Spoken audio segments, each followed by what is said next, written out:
தெளிவு குருவின் திருநாமம் செப்பல், தெளிவு குருவின் திருவார்த்தை கேட்டல், தெளிவு குருவின் திருவுரு சிந்தித்தல் தானே.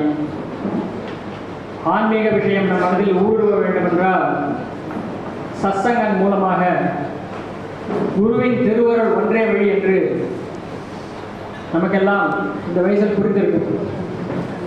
இன்றைய தினம் பகவான் ரமண மகிழ்ச்சியின் ஆராதனை தினம். இத்தகைய தினத்தில் பகவான் யோகிராம் சுரத்குமார் அவர்களின் திருவருளுக்கு பாத்திரமாகி அவருக்கு பல வருடங்கள் பணிவிடை செய்து இன்று உலகெங்கிலும் உள்ள அவரது பக்தர்களுக்கு வழிகாட்டியாய் இருந்து வரும் மாதாஜி அவர்களின் வருகையும் அருளுரையும் நமக்கெல்லாம் கிட்டியது பெரும் பாக்கியம். ரமண சத்சங்கம் மேன்மேலும் சிறப்பாக நடைபெறுவதற்கு மாதாஜி அவர்களின் ஆசையை வேண்டியிருக்கின்றோம்.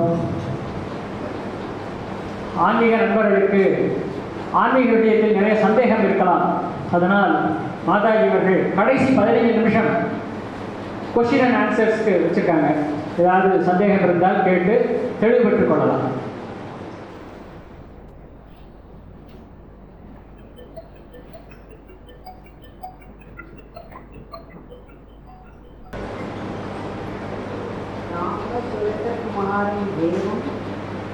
कामकांक्षण मध्यस्थ देवकीं परमानंद योगिं वंदे जगत।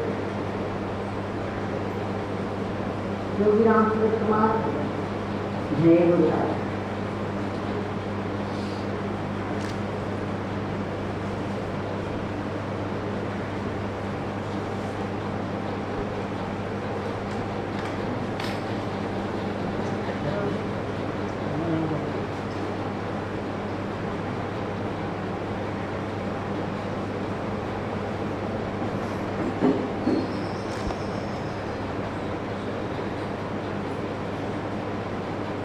रमण भगवान ने निरचारी साइलेंस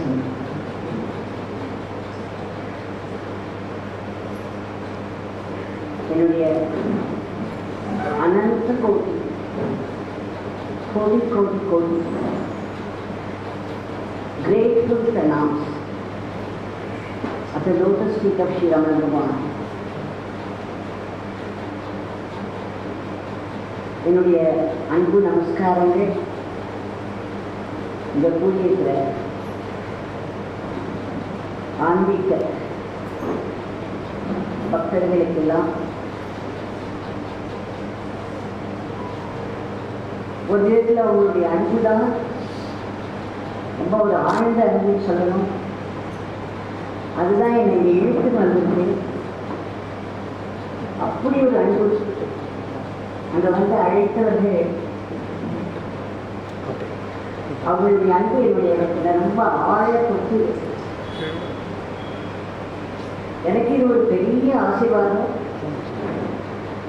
ஏன்னா யோகி பகவானுக்கு ரமண பகவான் பெரிய குரு, மகாகுரு.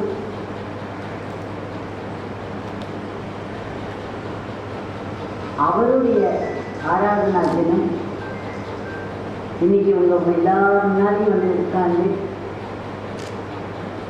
அவரோட அமிர்த கடல்லையே ரமண பகவான்கிறவர் ஒரு அமிர்த கடல். அந்த கடல்ல ஒரு சிறு திடலைய நம்ம பருகினா கூட நமக்கு அமரத்துவம் உண்டு, நமக்கு பூர்ணத்துவம் உண்டு. அப்பேற்பட்ட தெய்வம் அவருடைய ஆராதனைகள், அவரை பற்றி அவருடைய பக்தர்களிட்ட பேசுறது பெரிய பாக்கியம். எனக்கு தெரிஞ்ச அளவுக்கு சொல்கிறேன். சொல்கிறதெல்லாம் உங்களுக்கு ஏற்கனவே தெரிஞ்சது தான். இருந்தாலும் இது ஒரு பகிர்ந்தது தான். நம்ம ஒரு ஆன்மீக விஷயத்தை எத்தனை முறை திரும்ப திரும்ப திரும்ப கேட்கணும். அதாவது மனனம் ஸ்ரவணம் பண்ணுறது திரும்ப திரும்ப திரும்ப மனனம் பண்ணினாக அது நிதிச்சாசனத்தை கொண்டு போகும் இல்லையா? அதனால் நம்ம எத்தனை தடவை கேட்டாலும் அது அமிர்தம் தான். அதுக்கு தனி ஒரு ருச்சி இருக்கும் ஒவ்வொரு தடவையும். அந்த அமிர்தமயமான இந்த 2 மகாத்மாக்களும் நம்மளெல்லாம் ஆசீர்வதிச்சு அவர்களுடைய உண்மை என்ன அப்படிங்கிறது நமக்கு தெளிவாக காட்டணும்னு வேண்டிக்கிறேன். திருவண்ணாமலை இந்த பேரை சொன்னாலே நிறைய பேர் கண் படபடங்கும். நிறைய பேர் முகத்தில் அப்படி ஒரு மாறுதல், ஒரு மலர்ச்சி. ஒரு காலத்தில் திருவண்ணாமலைங்கிற பஸ் மேலே பார்த்தேன்னா கூட அப்படியே எனக்கு மனசு துள்ளி குதிக்கும். நீங்கள் நம்பவே மாட்டீங்களோ, திருவண்ணாமலைக்குள்ள நான் நுழையும் பொழுது அந்த இடத்துல ஒரு தங்க கூரையால் இருக்கிறது பார்த்துருக்கேன். திருவண்ணாமலை முழுக்க அந்த பஸ் ஸ்டாண்டில் வீட்லேயே பஸ் எல்லோரும் வந்து போயிருப்பா. ஆனால் கூட மேலே தங்க தங்க தங்கன்னு ஒரு தங்க கூரை இருக்கிற மாதிரி எனக்கு தெரியும். அப்பேற்பட்ட திருவண்ணாமலை அந்த இடத்துல சிவபெருமான் மலையாகவே இருக்காருங்கிறது தெரியும் இல்லையா எல்லாருக்கும். அதனால் கைலாசத்தில் கூட அவருடைய இருப்பிடமாக தான் இருக்குது. இந்த இடத்துல சாட்சாத் சிவனாகவே இருக்கார் அப்படின்னு ரமண பகவான் தான் நமக்கு காட்சி கொடுத்தார். அதனால் இந்த திருவண்ணாமலை முழுக்கவே கர்ப்ப கிரகம் தானே. எங்கே சிவலிங்கம் இருக்கோ அதை சுற்றி கர்ப்ப கிரகம். அந்த கர்ப்ப கிரகத்தில் எப்பேற்பட்ட சக்தி இருக்கணும். ஒரு கர்ப்ப கிரகத்துலேயும் அளப்பரிய சக்தி இருக்கும். அதனால அந்த திருவண்ணாமலை பற்றி என்ன சொல்கிறாங்கன்னா, ஒரு இல்லறத்தில் இருக்கிறவர், சாதாரணமாக ஒரு இல்லறத்தை நடத்தி வரவருக்கு கூட ஒரு சன்னியாசியோட சக்தி இருக்கணும். அதனால தான் நிறைய பேர் அந்த இடத்துல வந்து செட்டில் ஆகிடுறாங்க. அந்த இடத்துல எஸ்பெஷலி லேடிஸ், பெண்மணிகள்லாம் வந்து என்ன தபஸ் பண்ணினாலும் அது சீக்கிரமே பலன் அப்படின்னு தெளிவாக சொல்கிறா. ஏன்னா அந்த பார்வதி தேவி தவம் செஞ்சு சிவபெருமானோட அர்த்தநாரீஸ்வரர் இருந்தாரு. அதனால பெண்களுக்கு அது ஒரு தனி சிறப்பு உள்ள இடம். உங்கள் எல்லாருக்கும் தெரியும், ரமண பகவானோட பால்ய நண்பன் இந்த ரண்டன்கிறவர் கேட்குறார், எதுக்குப்பா இந்த கல் மலை எப்படி இப்படி விழுந்து ரொம்ப புகழற வழிபடுற அப்படின்னு கேட்கும்பொழுது, நீ என்ன நினைச்சிருக்கிற, இது கல்மலையா? இது வந்து சாக்ஷாத் சிவா, சாக்ஷாத் கடவுள், சாக்ஷாத் சிவா அப்படின்னு சொல்லிட்டு அவர் சொல்கிறார், இதுதான் நம்மளுடைய ஆத்மா அப்படிங்கிற. நமக்குள்ளே இருக்கக்கூடிய அந்த பரமாத்மா இல்லையா, இந்த பரமாத்மா தான் வெளியில் இந்த தகதகன்னு தெரியக்கூடிய கல்மலையாக இருந்தது. ஆனாலும் அது வெளியே சாக்ஷாத் சிவன், நமக்குள்ளே இருக்கிற ஆத்மாவுடைய ஸ்வரூபம் அப்படின்னு அவருக்கு பதில் சொல்கிற. ரமண பகவான் காமிச்சு கொடுத்தது தான். இல்லாட்டா திருவண்ணாமலை பற்றி ரொம்ப தெரியாது யார். அவரை பற்றி நிறைய பாடல்கள்லாம் இருக்குது. ஆனால் இந்த காலத்தில் யாருக்கும் அதெல்லாம் பார்த்து படித்து அந்த மாதிரி டைம் இல்லை, இன்க்ளினேஷனும். ஆனால் ரமண பகவான் வந்து அதெல்லாம் காமிச்சு கொடுத்த பிறகு திருவண்ணாமலைக்கே ஒரு தனி தெரிஞ்ச சொன்ன மாதிரி இருக்கு. உலகத்தோடைய மேப்பில் அதுக்கு இடம் இருக்கு. He put it on the world map. இந்த இப்பேற்பட்ட இந்த திருவண்ணாமலை ரமண பகவான் தான் பல விதங்கள் அது இப்பேற்பட்ட இது சொல்கிற.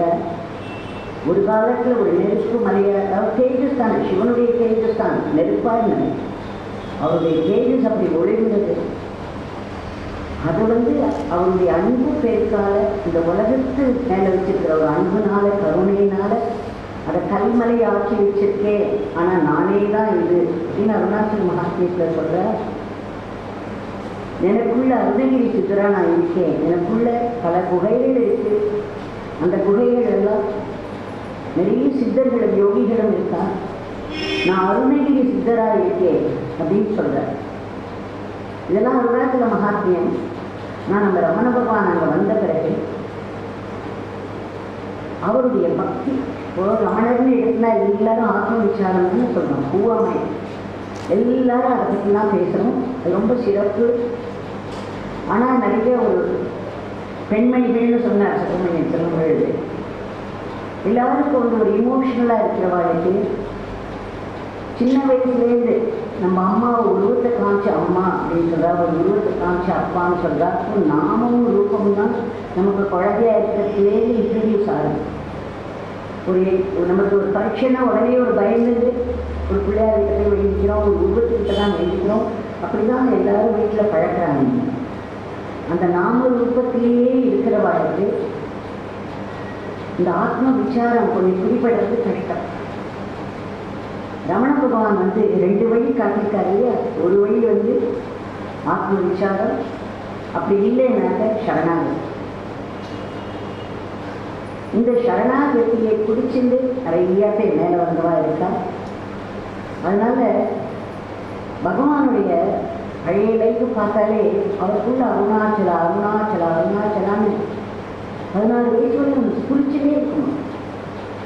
அப்போ அவர் எவ்வளவு நாமம் பூர்வ ஜென்மத்தில் பண்ணியிருந்தா இந்த ஜென்மத்தில் இயல்பாக உள்ள அருணாச்சலா அருணாச்சலா அருணாச்சலான்னு ஸ்புரணம் இருக்கும். அந்த அளவுக்கு அந்த நாமம் அவரோட ஒன்றி இருக்கு. அந்த ஒரு ரைட் ஸ்டேஜில் இருந்தார் அவர். அதோட பெரிய புராணத்தை வேற படிச்சிருக்க. நுச்சு சுவாமி சொன்னார், இந்த பெரிய புராணத்தை படிச்சுட்டு அந்த 63 நாயன்மார்கள் கிட்ட போய் நின்று கண்ணில் தாரதாரியா தண்ணி வழி. பெரிய புராணத்தை படித்தா அப்படி படிக்கணும். நாயன்மார்களை பார்த்தா கண்ணில் தாரதாரியா கண்ணீர் வரணும். அந்த பக்தி வரணும். நம்மளுக்கு நாமத்தை சொன்னானா நமக்குள்ள இயல்பாக குறிச்சுட்டே இருக்கணும். அந்த நாமம் அந்த மாதிரி நம்ம நாமத்தை சொல்லணும். இந்த பக்தினா என்னங்கிறது நம்ம ரமண பகவானுடைய அந்த ஏர்லி லைஃப்பில் பார்க்குறோம்.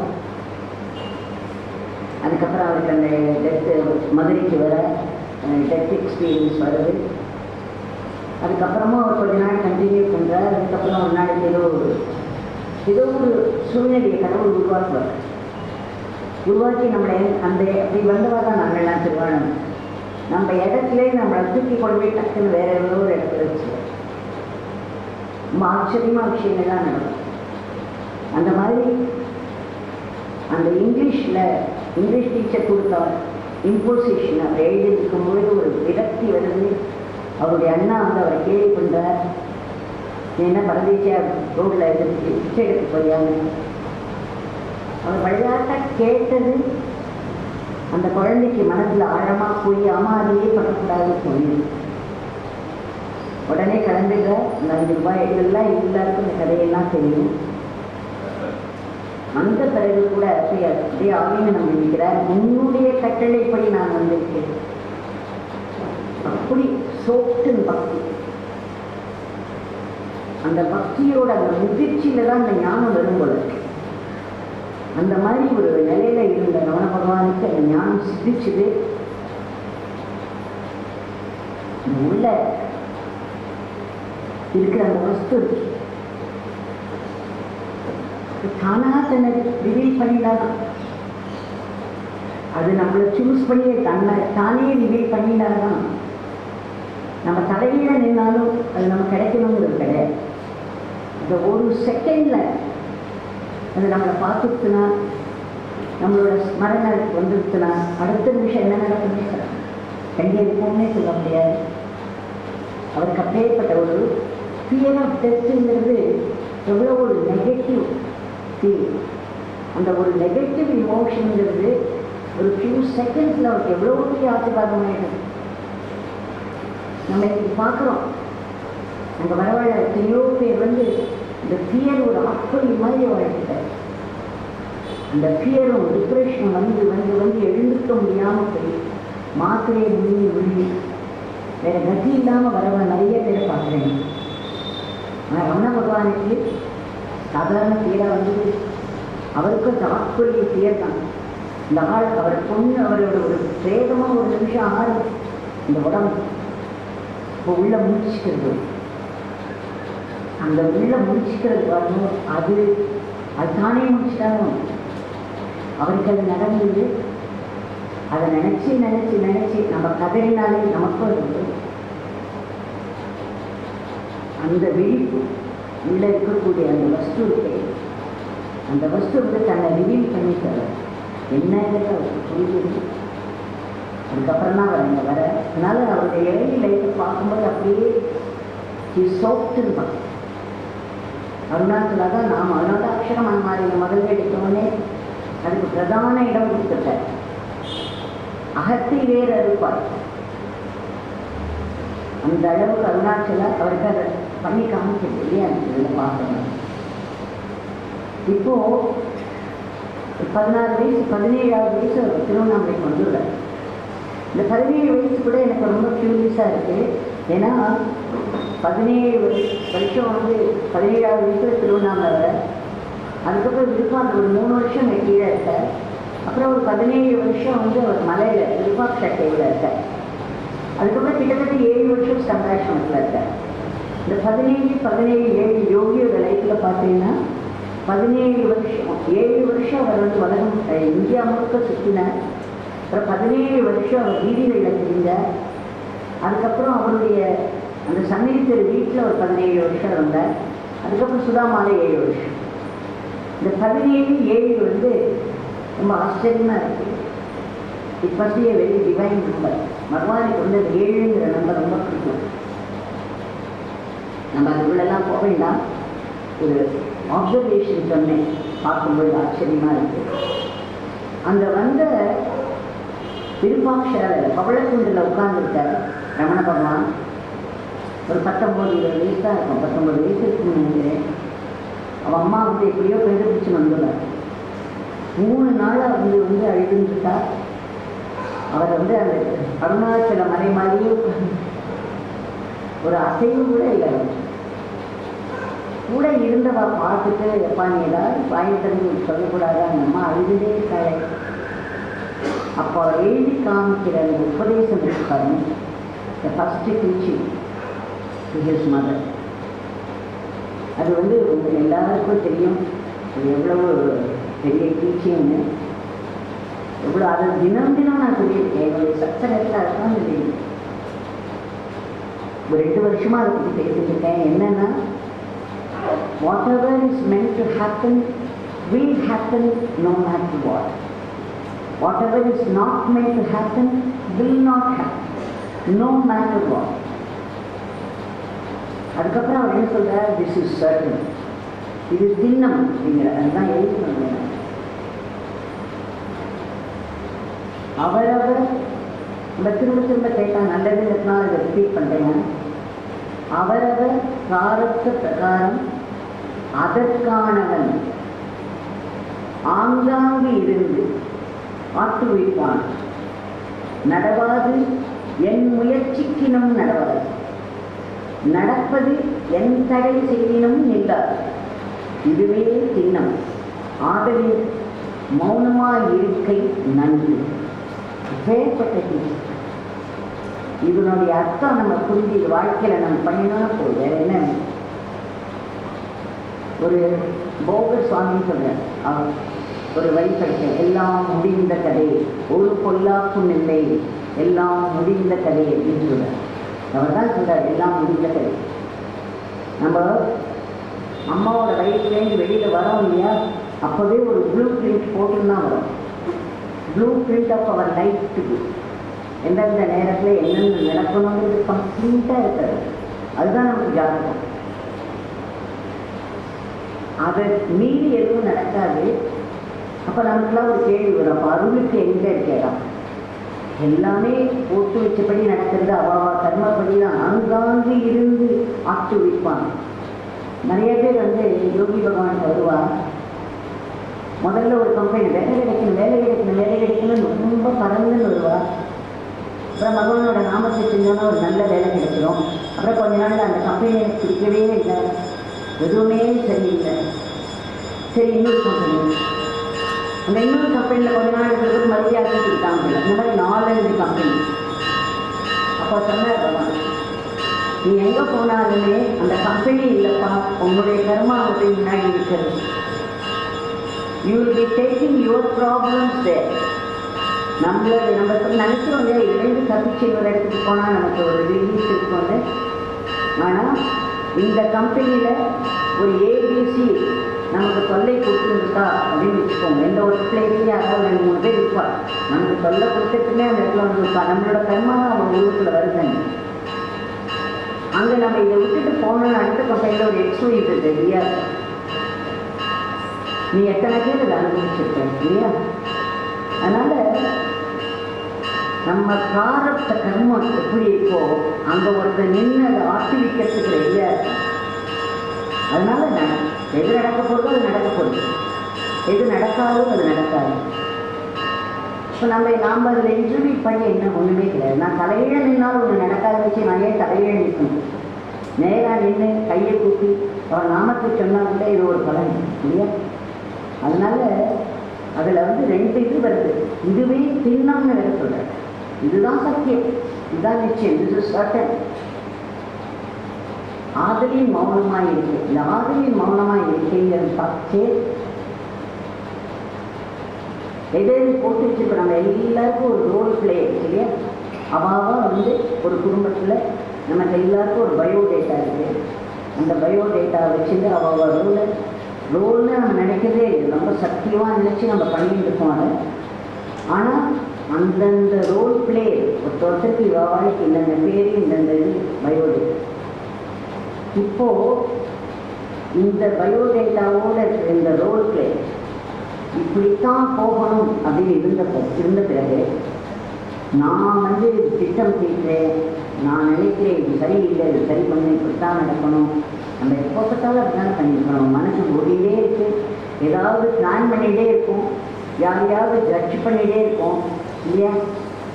இவளை பார்த்தா இவள் உயரமாக இருக்கா, இவள் குட்டையாக இருக்கா, இவள் கருப்பாக இருக்கா, இவள் வெள்ளையாக இருக்கா, இவள் நல்லவா, இவள் கெட்டவா, பார்த்த உடனே நம்ம அவங்களோட பழக்கத்துக்கு முன்னாடியே ஒரு ஜட்ஜ்மெண்ட் வந்துடும்.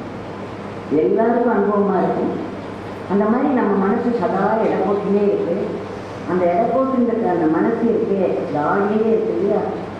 இப்போ நமக்கு வந்து இந்த ரோலில் இப்படித்தான் இருக்கும் பொழுது மௌனமாக இருக்கேன்னா இப்போ என்னுடைய ரோல் என்ன? எது நடக்க போகுது அது நடக்க போகுது. கடவுள் போட்டு வச்சப்படிதான் நடக்க போகுதுன்னா நான் போவாமே, நான் என்ன என்னுடைய இண்டிவிஜுவல், என்னுடைய ரோல் என்ன இந்த ஸ்கீம் ஆஃப் திங்ஸ், இந்த ஸ்கீம் ஆஃப் காட் என்னுடைய ரோல் என்ன அப்படின்னு ஒரு கேள்வி வருது. அப்போ நான் யார், என்னுடைய ரோல் என்னங்கிறது இயற்கையாக வந்துடுது. அதில் ஆத்ம விசாரம் இருக்கு. அந்த ஒரு டீச்சிங்கே ஒரு ஆத்ம விசாரத்தை கொடுத்துட. அப்போ நான் யார், என்னுடைய ரோல் என்ன, நான் எதுக்கு இருக்கேன், நான் உண்மையா பொய்யா, ஆத்ம விசாரம் வந்துடுது. அடுத்த பார்ட் வந்து மௌனம். நம்ம சாதாரணமாக ஒருத்தர் வந்து யாராவது ஒன்று கேட்டானா மௌனம் சம்மதிச்சுட்டு அப்படின்னு தான் சொல்லுவோம் இல்லையா? யாராவது ஒன்று கேட்டானா அது வேண்டாம் அப்படின்னா வேண்டாம்னு சொல்லிடணும். இல்லை பேசாமல் இருந்தாலும் சரி மௌனமாக இருக்க அது சம்மதம் வளர்த்து தான் வச்சுன்னு போவோம்.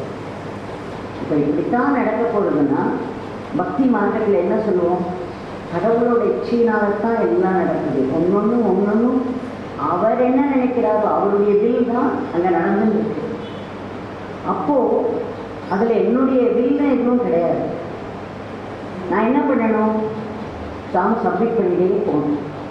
I must submit myself to the will of God, knowing that everything happens only by the will of God. எது நடக்கிறதோ அது கண்டிப்பாக நடந்தே தீரும். அது கடவுள் வில்லில் நடக்குது, கடவுள் சங்கல்பத்துக்கு நடக்குது. அப்போ நான் என்ன செய்யறதுக்கு? அதை ஏற்றுக்கணும்.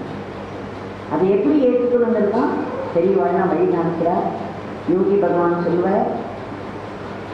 எல்லாமே ஆசீர்வாதமாக இருக்கும். என்ன லைஃப் உனக்கு கொண்டு வருதோ, create a sorrow or joy, accept it as a blessing from God. அது வந்து கடவுள்கிட்ட ஒரு ஆசீர்வாதம் வருதுன்னு நினச்சி அதை ஏற்று போகிற இப்போது நம்ம மனசு எப்போவுமே ஏதாவது ஒரு ப்ராஃபிட் இருக்கணும், ஏதாவது ஒரு லாபம் இருந்தாலும் மனசை அக்செப்ட் பண்ணிக்கணும், இல்லாட்டா அக்செப்ட் பண்ணிக்காது. அதனால என்ன பண்ண மனசுனா, இந்த கடவுள்கிட்டே வந்த ஆசீர்வாதம் அப்படின்னு நம்ம நினைச்சோம்னா அதை நம்மளால ஏற்றுக்க முடியும். சரி, கடவுள் ஏதோ காரணத்துக்காக பண்ணுறார், வேறு ஏதோ பெரிய ஆசீர்வாதம் இருக்குது, பேசாமல் ஆய் முடிவு போவோம் அப்படின்னு சொல்லுவோம் இல்லையா நம்ம. அப்போ ஏதோ ஒரு பெரிய ஆசீர்வாதம் இருக்குன்னு நினைச்சோன்னா அதை ஏற்றுக்க முடியாது. அப்போ எல்லாத்தையுமே இது நன்மைக்கே நன்மைக்கு. இதில் ஒரு என்னன்னா, இது சத்தியம், இது சத்தியமாக இருக்கிறதுனால இதை நம்ம இப்படி ஏற்றுலே போனோம்னா அது ஆத்ம லாபமாக. அங்கே இதில் என்ன இருக்குன்னா சரண்டர். இப்போ இந்த ஒரு சென்டென்ஸில் மௌனமாக இருக்கே நன்று அப்படிங்கிற இதுலேயே என்ன வந்துருக்குது, ஆத்ம விசாரமும் வருது, சரண்டர் சரணாகதியும் வந்துடுது. பக்தி மார்க்கத்தில் இருக்கவா இப்படி இருக்கலாம், நடக்கிறது நடக்க போகிறது, நடக்கிறதுலாம் நன்மைக்கு தான், எல்லாமே கடவுள்கிட்டே ஒரு ஆசீர்வாதம் தான், இல்லை என்ன விஷயம் இருக்குன்னு எனக்கு தெரியாது, இதை ஏற்றுக்கிறேன். அப்போ மனசு புதிச்சு ஒரு ஆர்ப்பரிக்க இல்லையா, ஒரே ஆட்டம் போடும். என்ன மனசு இது கொஞ்சம் அமைதியாகும், வேறு வழி இல்லை, எனக்கு இதை கொடுக்குற, இதில் தான் எனக்கு நன்மை இருக்குன்னு நம்ம நினைச்சோம்னா அப்போ அந்த இடத்துல ஒரு accepting everything as a blessing from God தான் சரண்டர் ஆரம்பம். இந்த பிகினிங் அது ஒரு ரிலக்டன்ட் அக்செப்டன்ஸாக இருக்கும். ஆனால் ஸ்லோலி அது என்ன ஆகும்னாக்க ரெடி சியர்ஃபுல் அக்செப்டன்ஸாக மாறி சரணாகதியில் கொண்டு வரும். ஆக ஆத்ம விசாரமும் இதில் கொடுக்குற, சரணாகதியும் இதில் அவ்வளோ அழகாக ஆழமாக இருக்கிறத பார்க்குறேன்னா, இந்த சரணாகதியை பற்றி தான் நான் இப்போ பேசப்போகிறேன். ஏன்னாக்க ரமண பகவானுடைய டீச்சிங்ஸ் அதனால கவரப்படாத வழி கிடையாது. அத்தனை பேர் உலகம் முழுக்க அதை கொண்டாடி முடிஞ்ச அளவுக்கு ப்ராக்டிஸ் பண்ணிட்டு இருக்கா. ஆனால் ரமணனுக்கு ஒரு பர்சனாலிட்டி. நான் ஒரு பீரியடில் ரமண பகவானோட லிட்ரேச்சரை புள்ளி படித்தேன். கதா கையில் ரமணனோட புக்கு இருந்தே இருக்கும், படிச்சுட்டே இருப்பேன். அந்த ரமண பகவானுடைய சமாதியை பார்க்கணுங்கிறதுக்கு தான் நான் திருவண்ணாமலைக்கு ஓடி வந்து அந்த முதல் நாள் அது உள்ள நுழையும் போது ஒரே இருக்கு. இப்போ நான் நினச்சிக்கிறேன், இத்தனை நாள் வெளிச்சம்னு எனக்கு சொல்லி கொடுத்துருந்தேன் அந்த ரமண பகவான். இவ்வளோ இருட்டில் உட்காந்துருக்காரு, நான் வர சமயத்தில் எனக்கு இந்த இருட்டு தான் பதிலா அப்படி நினச்சின்னு ஓடினேன். அவரோட சன்னதிக்கு ஓடினேன். இந்த மெடிடேஷன் ஹாலில் போய் அவங்க கிட்ட அப்படி அழுதேன். இந்த ஒரு ஃபியூ செகண்ட்ஸ் தான் அழுதுப்பேன். நீங்கள் ஞான சூரியன்னு சொல்கிறா, நான் இந்த இடத்துக்கு வரச்சே எனக்கு இங்கே இருட்டு தானே காத்துட்டு, உங்கள் இடத்துல கூட இருட்டு தான் காத்துன்றது, என்னோட வாழ்க்கையில் வெளிச்சமே வராத. அதை நினச்சி கூட இப்போ நான் சொல்கிறேன், நீங்கள் நம்பினாலும் சரி நம்பலைனாலும் சரி, அவருடைய 2 கண்கள் மட்டும் அந்த அரை இருட்டில் அப்படியே ஒளிர்ந்தது. அவருடைய அந்த கம்பேஷனேட் கேஸ்னால் என்னன்னு நினைக்கிறேன் பார்த்து ஒரு ஃப்ராக்ஷன் ஆஃப் செகண்ட் தான். அவர் கண்ணு மட்டும் became alive. There was such compassion in it, such grace in it. நான் அதை நினச்சி போய் ஒரு நிமிஷம் அப்படி பார்த்துட்டே லைட் சொல்லிட்டு மறுபடியும் ஒரு ஃபோட்டோவாக ஆகிட்டார். ஆனால் அந்த fraction of second was enough to change my life. இப்படி தான் பெரியவாழ்லாம் அனுகிரகம் உண்டார். ஒரு ஃப்ராக்ஷன் ஆஃப் செகண்ட் போனோம் அவரோட பார்வை. அப்போ எனக்கு தெரிஞ்சது ஐ வாஸ் ரீஅஷ்யூர்ட். தெரியுது. அதுக்கப்புறம் 2 நாள் 3 நாள் கழிச்சு தான் எனக்கு யோகி பகவானை பார்க்க முடிஞ்சது. அதாவது சொன்னால் நீங்கள் ஒரு லிவிங் மாஸ்டர் இருக்காங்க. அப்போ அவர்கிட்ட போய் எனக்கு ஒரு பெரிய அந்த ரமண பகவானோட புக்கு லிட்ரேச்சரில் என்னென்ன படித்தேனோ, எந்த ஒரு அனுபவத்தையே சதா படிச்சதே இல்லைன்னா அது அங்கே அனுபவமாச்சு. புஸ்தகத்தில் படித்தது யோகி பகவானோட முன்னிலையில் எனக்கு பெரிய அனுபவமாச்சு. இது சத்தியம். இந்த அனுபவம் ஒரு நாள் 2 நாள்லாம் இல்லை, கிட்டத்தட்ட 1 வாரம் இருந்தது. ஒரு போதையில் தான் இருக்கேன் நான். இதில் ஒரு விசேஷம் என்னன்னா, அந்த யோகி பகவான் எனக்கு அந்த அனுபவம் கொடுக்கும்போது அவரை கண்ணை பார்க்குறேன். அதே கண் ரமணாசிரமத்தில் அந்த மெடிடேஷன் ஹாலில் எந்த 2 கண்ணை அலைவாக என்னை பார்த்துதோ அதே 2 கண்ணை யோகி பகவானோட அப்போதான் எனக்கு அது பழிச்சுன்னு அந்த உண்மையை யாருக்கெல்லாம் ஒரு தொடர் அனுபவமாக இருக்கும் அந்த மகாத்மாக்கு அவள் உள்ள இருக்கிற பேருண்மை ஒன்றுதான். அதனுடைய வெளிச்சம் அதனுடைய வெளிப்பாடு ஒன்றாதானே இருக்க முடியும். அப்போது இந்த content is the same, only the container is different. அந்த இது எனக்கு ஒரு பெரிய அனுபவமாக எனக்குள்ள படிச்சு. இப்போ இந்த இதை வாங்கிட்டா, இந்த டீச்சிங்கை வாங்கிட்டாங்க ரமண பகவானுடைய அம்மா. அவளுடைய கதையை ரொம்ப ஆழமாக சொல்லி எனக்கு அவன் மேலே ஒரு தனி வழிபாடு உண்டு. மாசுபுத்தேஸ்வர் தன்னுக்கு ஓடுது. அதுக்கப்புறம் பாருங்க, எல்லா அம்மாக்களும் அப்படித்தானே. ஆற்றில் இருக்கிற அம்மாக்கள் அத்தனை பிரச்சனைகள், அத்தனை குழந்தைகளை தொட்டி யாரையாரோ வரவாடும் போகிறவாடும் விடாம அலை மேலே அலை சம்சார சமுத்திரம் தான் அது எப்படிலாம். அத்தனைக்கு நடுவில் ஆன்மீகத்துக்கு ஒரு டைம் கண்டுபிடிச்சின்னு ஒரு ஒரு முறையை கண்டுபிடிச்சி அவள் அதை அப்சர்வ் பண்ணி அதை ப்ராக்டிஸ் பண்ணுறதுங்கிறது அதுக்கே கடவுள் நிறைய மாற்றி கொடுத்துருவார். கடவுளை போல நம்மளை புரிஞ்சுக்கிறவர் யார் இருக்காங்க இல்லையா? அப்போது அதுக்கப்புறம் அம்மா போயிட்டா, அழுதுலே போயிட்டா. 15 வருஷம் கழிச்சு தான் வராது. இந்த 15 வருஷமும் அவள் வீட்டில் அத்தனை பிரச்சனைகளுக்கு நடுவில் உழந்து தான் இருக்கா. 1913 நினைக்கிறேன் திரும்ப வரா. அப்போ கூட எதுக்கு வராங்கன்னா நம்மளை மாதிரி, அதாவது வாழ்க்கையில் பிரச்சனைகளுக்கெல்லாம் நம்ம சொல்யூஷன்ஸ் கேட்கறதுக்கு தான் மகாத்மா கிட்ட போகிறோம். ஒரு ஆசீர்வாதம் வேணும், இந்த பிரச்சனை தீரணும், அந்த பிரச்சனை தீரணும்னா போகிறோம். யாருமே டிசல்யூஷன் கேட்டு போகிறதில்லை.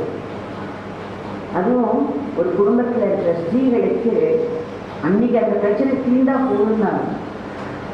இந்த ரெசல்யூஷன் ஒன்று இருக்கு, அது இல்லை ஒரு பிரச்சனையுமே தெரியாது நமக்குங்கிறது கூட அவளுக்கு தெரியாது.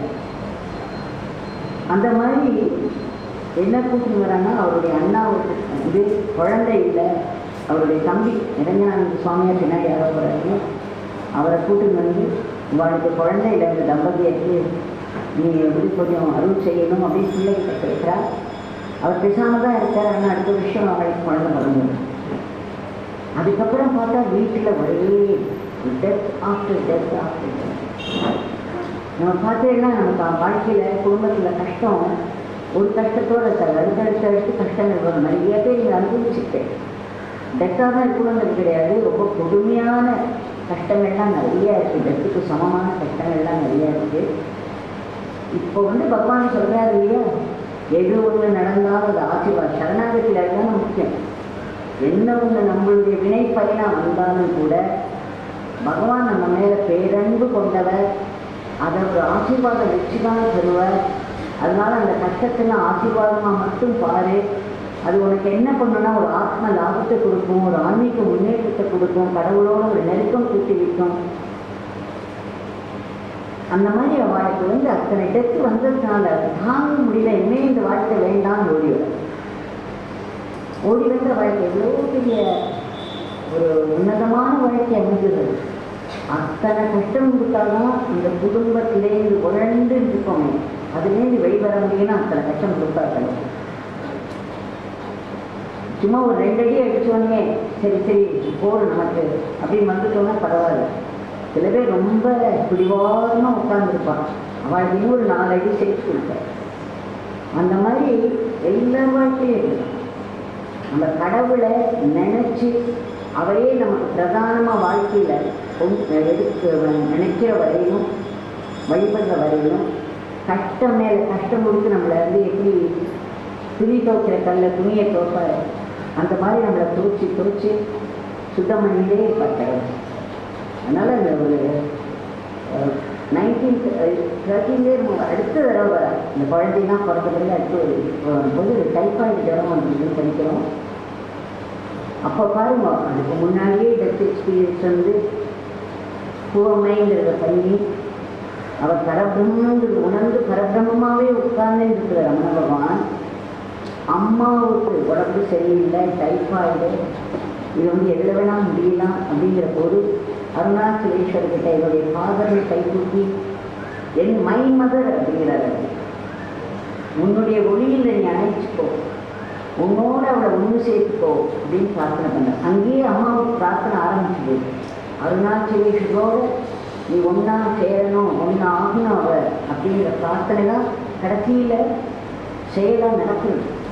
அந்த இடத்துல அந்த மாதிரி ஒரு பிரார்த்தனை பண்ணுற. இப்போ அந்த ரமண பகவான் ஒரு பிரார்த்தனை பண்ணினா அது நடக்காமல் இருக்குமா? அப்போ அம்மா அந்த நேரத்தில் உயிரை விட முடியுமா? உடம்பு விட்டு போக முடியாது. ஏன்னா மோட்சம் கொடுக்கணும். மோட்சம் கேட்டுட்டாரு. உன்னுடைய ஒளியில் அணைத்துக்கொள், உன்னோடு அவளை ஒன்றச் செய், என்னுடைய அம்மாவை அப்படிங்கிறார். அது சத்தியமாகணும் இல்லையா? அப்போ என்ன பண்ணுற? அம்மா பழைச்சுங்க. ஏன்னா அவள் பின்னாடி அது நடக்கும். அதுக்கு முன்னாடி நிறைய பிராரப்த கர்மாக்கள் இருக்குது. அதுக்கு முன்னாடி அவள் வந்து நிறைய டிரான்ஸ்ஃபர்மேஷன் ஆக வேண்டியது இருக்குது. அதனால் அந்த தடவை பழைச்சுங்க. அதுக்கப்புறம் 16வது வருஷம் நினைக்கிறேன், 1916 ஷி கம்ஸ் தேர் பர்மனெண்ட்லி. இப்போ அவர் கூட இருக்க ஆரம்பிச்சதார். அதுக்குள்ளே அவர் வந்து அம்மா வந்த உடனே ஸ்கந்தாசிரமத்துக்கு ஷிஃப்ட் பண்ணிடுறாரு. இப்போ என்ன ஆகுதுன்னா, அங்கே வந்து அந்த சமைக்கிற வேலையை அவள் எடுத்துக்கிறார். எத்தனை கஷ்டங்கள் நம்ம சிலர் தான் வெளியில் சொல்ல முடியும், பல விஷயங்களை நம்ம வெளியில் சொல்ல முடியாது. சொல்ல முடிஞ்சதை அவள் எழுதிக்கிறது நான் சொல்கிறேன். நான் பார்த்ததை என்னால் சொல்ல முடியாது. ஆனால் அவள் எழுதிக்கார், வெளிப்படையாக எழுதிக்கிறதுலாம் சொல்கிறேன். ஒரு ஆச்சார பிராமண குடும்பத்திலேருந்து வரவாளுக்கு அவ்வளோ ஒரு அனுஷ்டானம் இருக்கும். ஆச்சாரம் இருக்கும். அவள் துணிமணிகள் கூட மதியாக தான் வச்சுக்கணும். அவள் சாப்பிட்றது யாரும் தொற்றக்கூடாது, அவள் சாப்பிட்றது யாரும் பார்க்கக்கூடாது. இதெல்லாம் நிறைய இருக்கிற வாழ்க்கை. அதிலும் ஒரு விதவியாக இருக்கிற ஆச்சார பிராமண பெண்மணிக்கு இன்னும் கட்டுப்பாடுகள்லாம் ஜாஸ்தி. அந்த நிலையில் அந்த மலை மாதிரி ஒரு இடத்துல, அந்த ஒரு சின்ன சந்தாஷ்ரமம் குகையில் எதுவுமே இல்லாமல், எந்த ஒரு வித்தியாசமும் இல்லாமல் அந்த கல்லோட கல்லாக சதாவாக உட்கார்ந்துருக்குற. அப்படி தானே பார்க்க முடியும் இல்லையா? அந்த ஒரு பிள்ளையோட அத்தனைக்கு ஈடு கொடுக்குறாங்க. அந்த அந்த மலையெல்லாம் நிறைய நாய்கள்லாம் ஜாஸ்தி இருக்கும். அடிக்கடி வந்து அவளை தொட்டுடும். உடனே குளிக்கணுமா? ஒரு சமயம் 10 தடவை குளிப்பாங்க முன்னாடி. அப்போ வந்து ரமண பகவான் வந்து ஏதோ கழிப்பா, ஏதோ நாய் தொற்றுக்கும் வளர்க்கு, அம்மா குளிச்சுருக்கா அப்படின்னாரு. வந்து அதே மாதிரி வேறு யாராவது தொட்டுட்டாலும் அதில் கூட அவள் சில பேர் அவங்க ரொம்ப விஷமங்கள்லாம் பண்ணுறா. மாமியை வச்சு அவ்வளவு பண்ணுறா. இல்லை அவங்க இதெல்லாம் படிக்கவே முடியல என்னால். இந்த அந்த மாதிரி இருக்கு. அத்தனையும் பொறுத்துக்கிறார். அப்புறம் இந்த காவி பேண்டை விளக்குத்தி தான் சொல்கிற, அம்மா நீங்கள் எத்தனை நாள் குளிப்பீங்க மலை மேலே இருந்துட்டு? உங்கள் பிள்ளை அப்படி உட்காந்துட்டாரு, பரபிரமமாக உட்காந்துட்டாரு. அவரை தொட்டா போறாதா? எல்லாமே நம்ம பாவங்கள் கூட அடிச்சுன்னு போயிடுமே. அப்படியே நீங்கள் எடுத்து குளிக்கணும் அப்படிங்கிற. அதுக்கப்புறம் அதை உணர்ந்தவர் பிள்ளையாக தான் நினைக்கிறா. அதே சமயம் அவரை தொட்டால் எல்லா அழுக்கும் போயிடும், தீட்டும் போயிடும் அப்படிங்கிறத அவன் மனசில் பதியது. அதுக்கப்புறம் அப்பப்போ வந்து தொட்டுக்கிறார். அதே மாதிரி வெங்காயம் பூண்டுலாம் யாரும் சாப்பிட மாட்டாங்க. அதுவும் வந்து பிராமண விதவைக்கு அதெல்லாம் கூடவே கூடாது. அப்போ வந்து வெங்காயத்தை ஒரு நாள் கையில் எடுத்துன்னு வந்து கேள்வி பண்ணுவாராம். இப்போ ரமணமா இந்த காலம் இந்த வெங்காயம் வந்து உன்னோட சொர்க்கத்து வாசலில் நின்று உன்னை உள்ள விடாமல் வெளியில் போட்டதுக்கு சொல்லுவாங்க. அப்படிலாம் கேள்வி பண்ணுவாராம். ஆனால் அதுக்கெல்லாம் ஈடு கொடுத்தார். ஈடு கொடுத்தாலும் கொஞ்சம் கொஞ்சமாக அவர் அந்த மாதிரி ஒன்று சொன்ன பிறகு அதெல்லாம் அவளை விட்டு போகிறத பார்க்கணும். எதெல்லாம் அவள் பிடிச்சிருந்துருக்காளோ ஆச்சாரம்னு. ஏன்னா ஒரு பரபிரமமாக இருக்கிற ஒரு மகாத்மா கூட 7 வருஷம் 24 மணி நேரம் அவரை பல டைமென்ஷன்ஸில் பார்த்துருக்கேன். அப்பேற்பட்ட மகாத்மாக்களோட இருக்கிறதுக்கு தனியாக ஒரு எனர்ஜி வேணும், தனியாக ஒரு மனப்பான்மை வேணும். அவளுக்கு ஏற்ற மாதிரி சுஷ்ரூஷை பண்ணுறதுக்கும் அவளே அனுகிரகம் பண்ணாதான் அது முடியும். அந்த அனுகிரகம் அவள் பண்ணினாக்கா அந்த மாதிரி ஒரு அனுகிரகம் வந்து ரமண பகவான் பண்ணியிருக்கார். ரமண பகவானை பாருங்க, விசாசனை பர்சனாலிட்டி. அந்த பெற்ற அம்மா தன் கூட வந்துட்டா அவங்க கூட ரொம்ப குறைச்சியாக தான் பேசுவாராம். மற்றவங்களோட கூட கொஞ்சம் ஜாஸ்தி பேசுகிறாராம். ஆனால் கூட கீழேந்து மலைக்கு தண்ணி எடுத்து வரணும். அப்போ தன்னோட அம்மாவுக்கு யாரையும் தண்ணி எடுத்து வர விட மாட்டாங்க. அவரே 2 பெரிய பாத்திரத்தை எடுத்து கீழே போய் தண்ணி எடுத்து வெளியிலேருந்து மேலே வருவாராம். அந்த அம்மா உட்காந்துக்கோன்னு சொல்லிட்டு அம்மாவோட தலையில் அந்த தண்ணி எடுத்துக்குவார். ஸ்நானம் பண்ணி போட்டா தண்ணி அப்படின்னு எழுதி போட்டுவார். அது மட்டும் இல்லை, அம்மாவோட புடவையை குளிச்சு போட்டுட்டார். நம்ம கண்ணன் சேவகங்களில் படிப்போம், துணிமணிகள் காத்திருப்போம், சின்ன சின்ன வரிசையாக வரும். அப்போதான் நான் நினச்சிட்டு இதெல்லாம் பண்ணுவாங்க, கண்ணன் பண்ணுறாங்க அப்படின்னு. இதெல்லாம் மகாத்மாக்கள் அவர் பண்ணிட்டார், யோகியும் பண்ணிட்டார். அவளுக்கு எதுவுமே ஒரு பொருட்டு இல்லை, எல்லாம் எது எது இயல்போ அது இயல்பாகவே வெளிப்படும். இல்லை எந்த பேதமும் கிடையாது. ரமணர் அப்படி ஒரு மகனாக இருந்து அம்மாவுக்கு அவ்வளோ ஒரு அன்போடு சேவை செய்யிருக்கிற பொழுதே அம்மா கிட்ட பிடிக்காத விஷயங்கள்லாம் இருக்கும்பொழுது அதை மாற்றுறதுக்கு அவ்வளோ கண்டிப்பாக இருப்பார். அந்த நேரத்தில் ரொம்ப ஸ்டர்னாக ரொம்ப ஃபர்மாக சொல்லிடுவார். அந்த மாதிரி யாரோ ஒரு டிவோட்டி, அவர் பேர் என்னன்னு இப்போ ஞாபகம் இல்லை, அவர் ஒரு தடவை ஒரு கிழிஞ்ச வேஷ்டியை கட்டின்னு வர, இந்த வேஷ்டி போன்று போகாமல் இருக்குது, உடம்பு மறைக்க முடியல. அவர் நின்ன போது, என்னடா நீ இந்த மாதிரி வந்துருக்க, வேஷ்டிலாம் கிழிஞ்சிருக்கு அப்படின்னு கேட்குறாரு.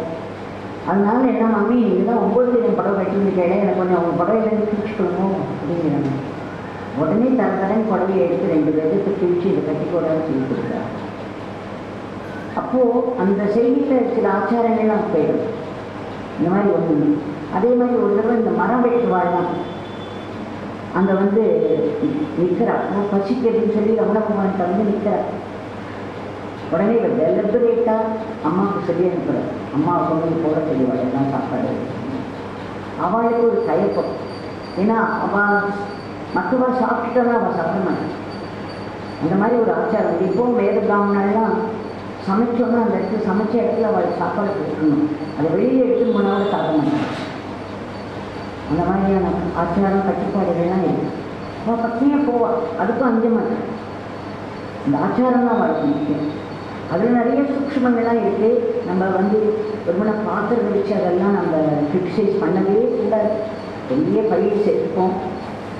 அதாவது அந்த காலத்து விஷயங்கள் ரொம்ப ஒரு அர்த்தத்தோட ஒரு ஆழத்தோடு தான் இதெல்லாம் வச்சுருக்கா. நமக்கு அந்த ஆழம் இல்லாததுனால நம்மளால் அதை புரிஞ்சிக்க முடியாது. மேலோட்டமாக பார்த்து அதெல்லாம் நம்ம விமர்சனம் பண்ணவும் கூடாது. அந்த இல்லற தர்மத்தில் அதற்கெல்லாம் தேவை இருக்குது, அதனால வாழ்கின்றார். ரமண பகவான்கிட்ட வந்த பிறகு இந்த தர்மத்துக்கு தேவையில்லை, அதனால எல்லாம் மாறுறது கொஞ்சம் கொஞ்சமாக வச்சுக்கிட்ட. அப்போ இவள் ஒரு தயங்கின உடனே ரமணர் விட்டுன்னு எழுந்து உள்ள போகிறார். அம்மா கிட்ட சொல்கிறார், என்ன நினச்சிருக்கேன் அவளை கீழே தரவான்னு நினச்சிருக்கியா? அவள்லாம் சாட்சாத் அருணாச்சலரோட சொரூபங்கள் பாரு வெளியில் அப்படின்னு ஒரு அகத்தில் அவள் பார்க்குற அவளை.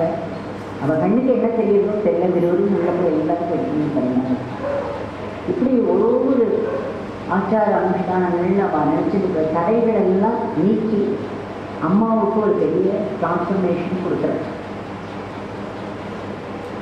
இந்த மாதிரி நம்ம பார்க்குறோம். ஆனால் எத்தனையோ உறவினர்கள்லாம் விட்டுட்டான், வீட்டில் நடந்ததுலாம் இருந்ததுனால. பட் ரமணர் என்னுடைய பிள்ளை அப்படிங்கிற அந்த பாசத்தை வாழாத விட முடியல. அது இன்னும் இதுலேயே இருக்குது. அதனால் என்ன பண்ணுறா, ஒரு நாளைக்கு அப்பெல்லாம் இடம்லாம் சொல்லிட்டு உட்காந்து அவரை கூப்பிடா, நீயும் இந்த அப்பெல்லாம் ரமண பகவானை பார்த்து இங்கே வா, அப்பெல்லாம் இடத்துக்கு வா, நீ எனக்கு உதவி செய்ய கூப்பிடா. உன்னை ரமணர் பிரச்சனை, நீ அந்த அப்பளாத்தை எடு, நான் வேற ஒரு அப்பளம் பண்ணியிருக்கேங்க அப்படின்னு சொல்லி வெளியில் போய் உட்காந்து அப்போ தான் அந்த அப்பளம் பாட்டு பாடுறேன்.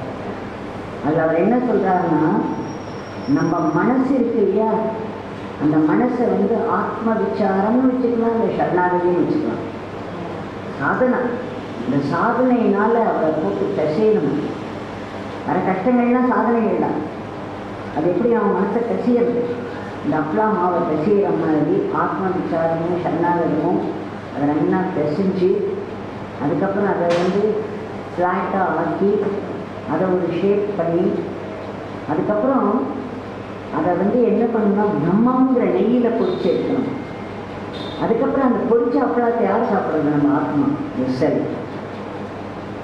அப்படின்னு அவர் வெளியில் ஒரு அப்பளம் பண்ணுறாரு. அந்த பாட்டில் அப்பளா பாட்டில் இவ்வளோ பெரிய பிரம்மாப்பளமாக இருக்கிறது இங்கே உள்ள ஆனால் அதுக்கப்புறம் என்னுடைய மகன் அப்படிங்கிற அந்த அட்டாச்மெண்ட் இருக்கு, அந்த பாவம் அவளுக்கு குறைஞ்சது.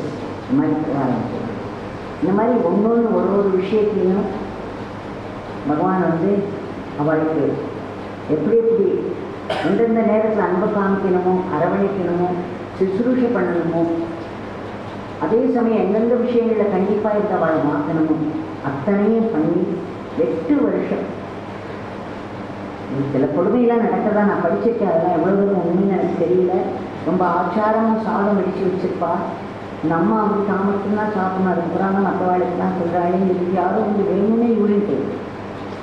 அந்த பானை மேலே வந்து யூரின் போயிட்டு போவாள்.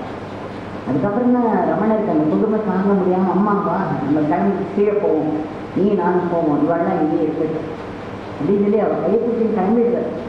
அதுக்கப்புறம் தான் சுற்றி இருக்கிறவள் வந்து அவர்கிட்ட மன்னிச்சு கேட்க வேண்டி, இனிமேல் நாங்கள் பண்ண மாட்டோம். அம்மாவுக்கு அப்புறம் மரியாதை கிடைக்குது. இந்த மரியாதை வந்து சாதாரணமாக கிடைக்காது. சாரதாமாவும் அந்த மாதிரி ரொம்ப கஷ்டப்பட்டுருக்காங்க. மாதாஜி கிருஷ்ணபாயும் ஆரம்பிக்கணும் அவ்வளோ கஷ்டப்பட்டுருக்காங்க. இது எல்லாருக்குமே வரக்கூடியது தான். ஆனால் அந்த 8 வருஷத்தில் அந்த மாதிரி ஒரு டிரான்ஸ்ஃபர்மேஷன் வந்து, அதாவது அம்மா என்ன புரிஞ்சினாங்கன்னா, நம்ம பிள்ளை ரமண பகவான் என்ன பண்ணினாலும் அது கரெக்டாக தான் இருக்கணும். அவள் வந்து தன்னை டிரான்ஸ்ஃபார்ம் பண்ண விட்ட அது முக்கியம் இல்லையா? ஒன்றொன்றுக்கு எது சேர்த்து நான் இப்படி தான் பண்ணுவேன் அப்படின்னு நின்னோன்னாக்க அப்புறம் என்ன பண்ணுது? அவன் இவர் கையில் ரிஷி கையில் இருக்கிற கமண்டல் தான் மாற்றமே இருக்காது. எப்போவுமே கமண்டல் மட்டும்தான் இருக்கும். அதனால் அம்மா வந்து தன்னை ஒரு வகையில் மாற்றி மாற்றி மாற்றி அந்த மாதிரி பண்ணினது கடைசியில் அவளுடைய கடைசி நேரம் வரும்பொழுது ரமண பகவான் அவருடைய வலது கையை அந்த ஹிருதயத்து மேலே வச்சு, இன்னொரு கையை அவருடைய தலை மேலே வச்சு அவர் சொல்கிறார் பின்னாடி, அந்த மாதிரி பண்ணும் பொழுது அம்மாவுடைய வெளியில் உடம்போட தேகாத்மா புத்தி போயிட்டு, ஆனால் உள்ள சட்டில் ஒரு கான்ஷியஸ்னஸ் ரகே இருக்கு. அந்த உள்ளே இருக்கிற ரகையில் இந்த உள்ளே இருக்கிற வாசனைகள்லாம் இருக்கு இல்லையா? அதுக்கப்புறம் எத்தனையோ ஜென்மத்தோட மெமரிஸ் இருக்குது, எத்தனையோ அனுபவங்கள். நமக்கு அனுபவங்கள் ஞாபகம் இருக்காது, அது போய் ஒரு வாசனையாக போய் உள்ள உட்காந்துக்கும். அதனால் இவர் வந்து இப்படி இருக்கும்பொழுது அந்த வாசனைகள்லாம் கிளம்பணும். இன்னொன்று கிளம்பும் பொழுது அது ஒன்று வந்து என்ன ஆகுதுன்னா, ஒரு பிராரப்த கர்மம். அதுக்காக அம்மா வந்து ஒரு பர்த் எடுக்கணும், ஒரு தேவை எடுக்கணும்.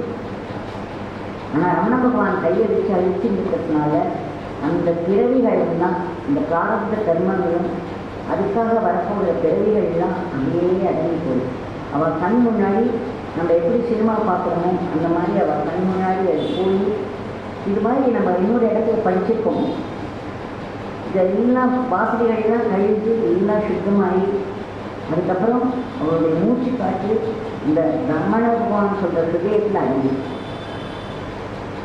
அது சொன்ன உடனே பகவான் சொல்கிற ஒரு பெல் கேட்குமா, அந்த ஆத்மா வந்து ஹிருதயத்தில் அடங்கிட்டு அப்படின்னு ஒரு சின்ன மணியோசை கேட்கும் அப்படிங்கிற.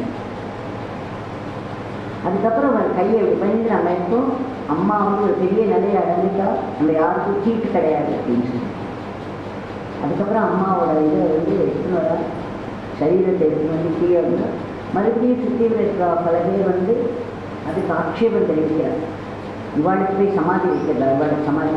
ரமணருக்கும் அதை பற்றி ஒரு எந்த ஒரு ஒப்பீனியனும் சொல்லலை, சமாதி வேணும்னு சொல்லலை, வேண்டாம்னு சொல்லலை.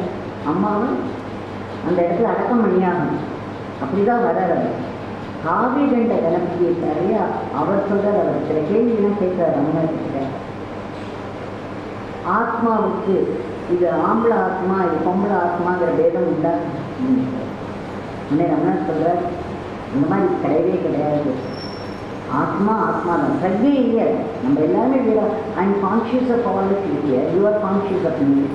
இந்த கான்ஷியஸ்னஸ்க்கு ஏதாவது ஸ்ரீ கான்ஷியஸ்னஸ், புருஷ கான்ஷியஸ்னஸ் இருக்கா? இல்லையே.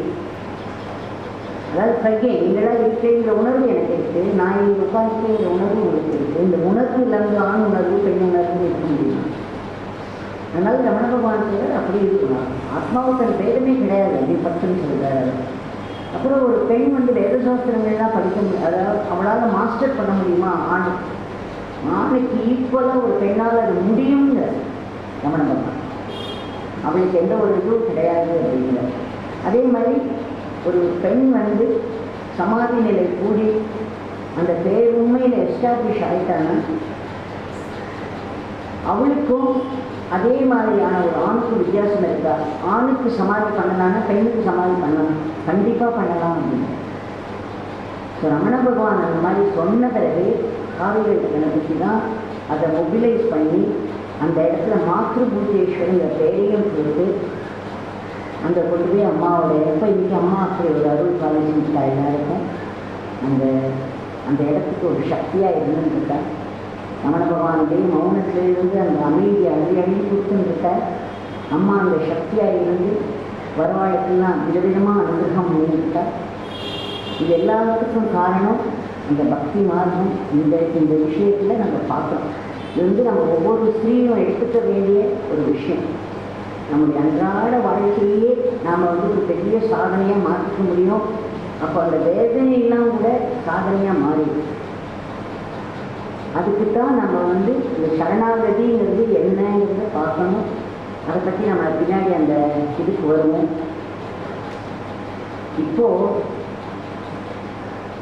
யோகி சுவாமி வர முதல்ல ஒரு 3 நாள் தான் அவங்க தங்குற ரமணாசிரமத்தில் வந்து தங்கும்பொழுது இந்த 3 நாள் ஏன்னா அப்புறம் பாக்கியார வேலை பார்த்துக்கிட்டா அவர் திரும்பி போக வேண்டியது. ஆனால் அந்த ரொம்ப ஆதங்கம் உள்ள அப்படி ஒரு ஏக்கம். உடனே ரமண பகவான்கிட்ட போய் கை தூக்கி நான் எனக்கு இந்த அனுகிரகம் பண்ணணும், எனக்கு பூரணத்துவம் வரணும்,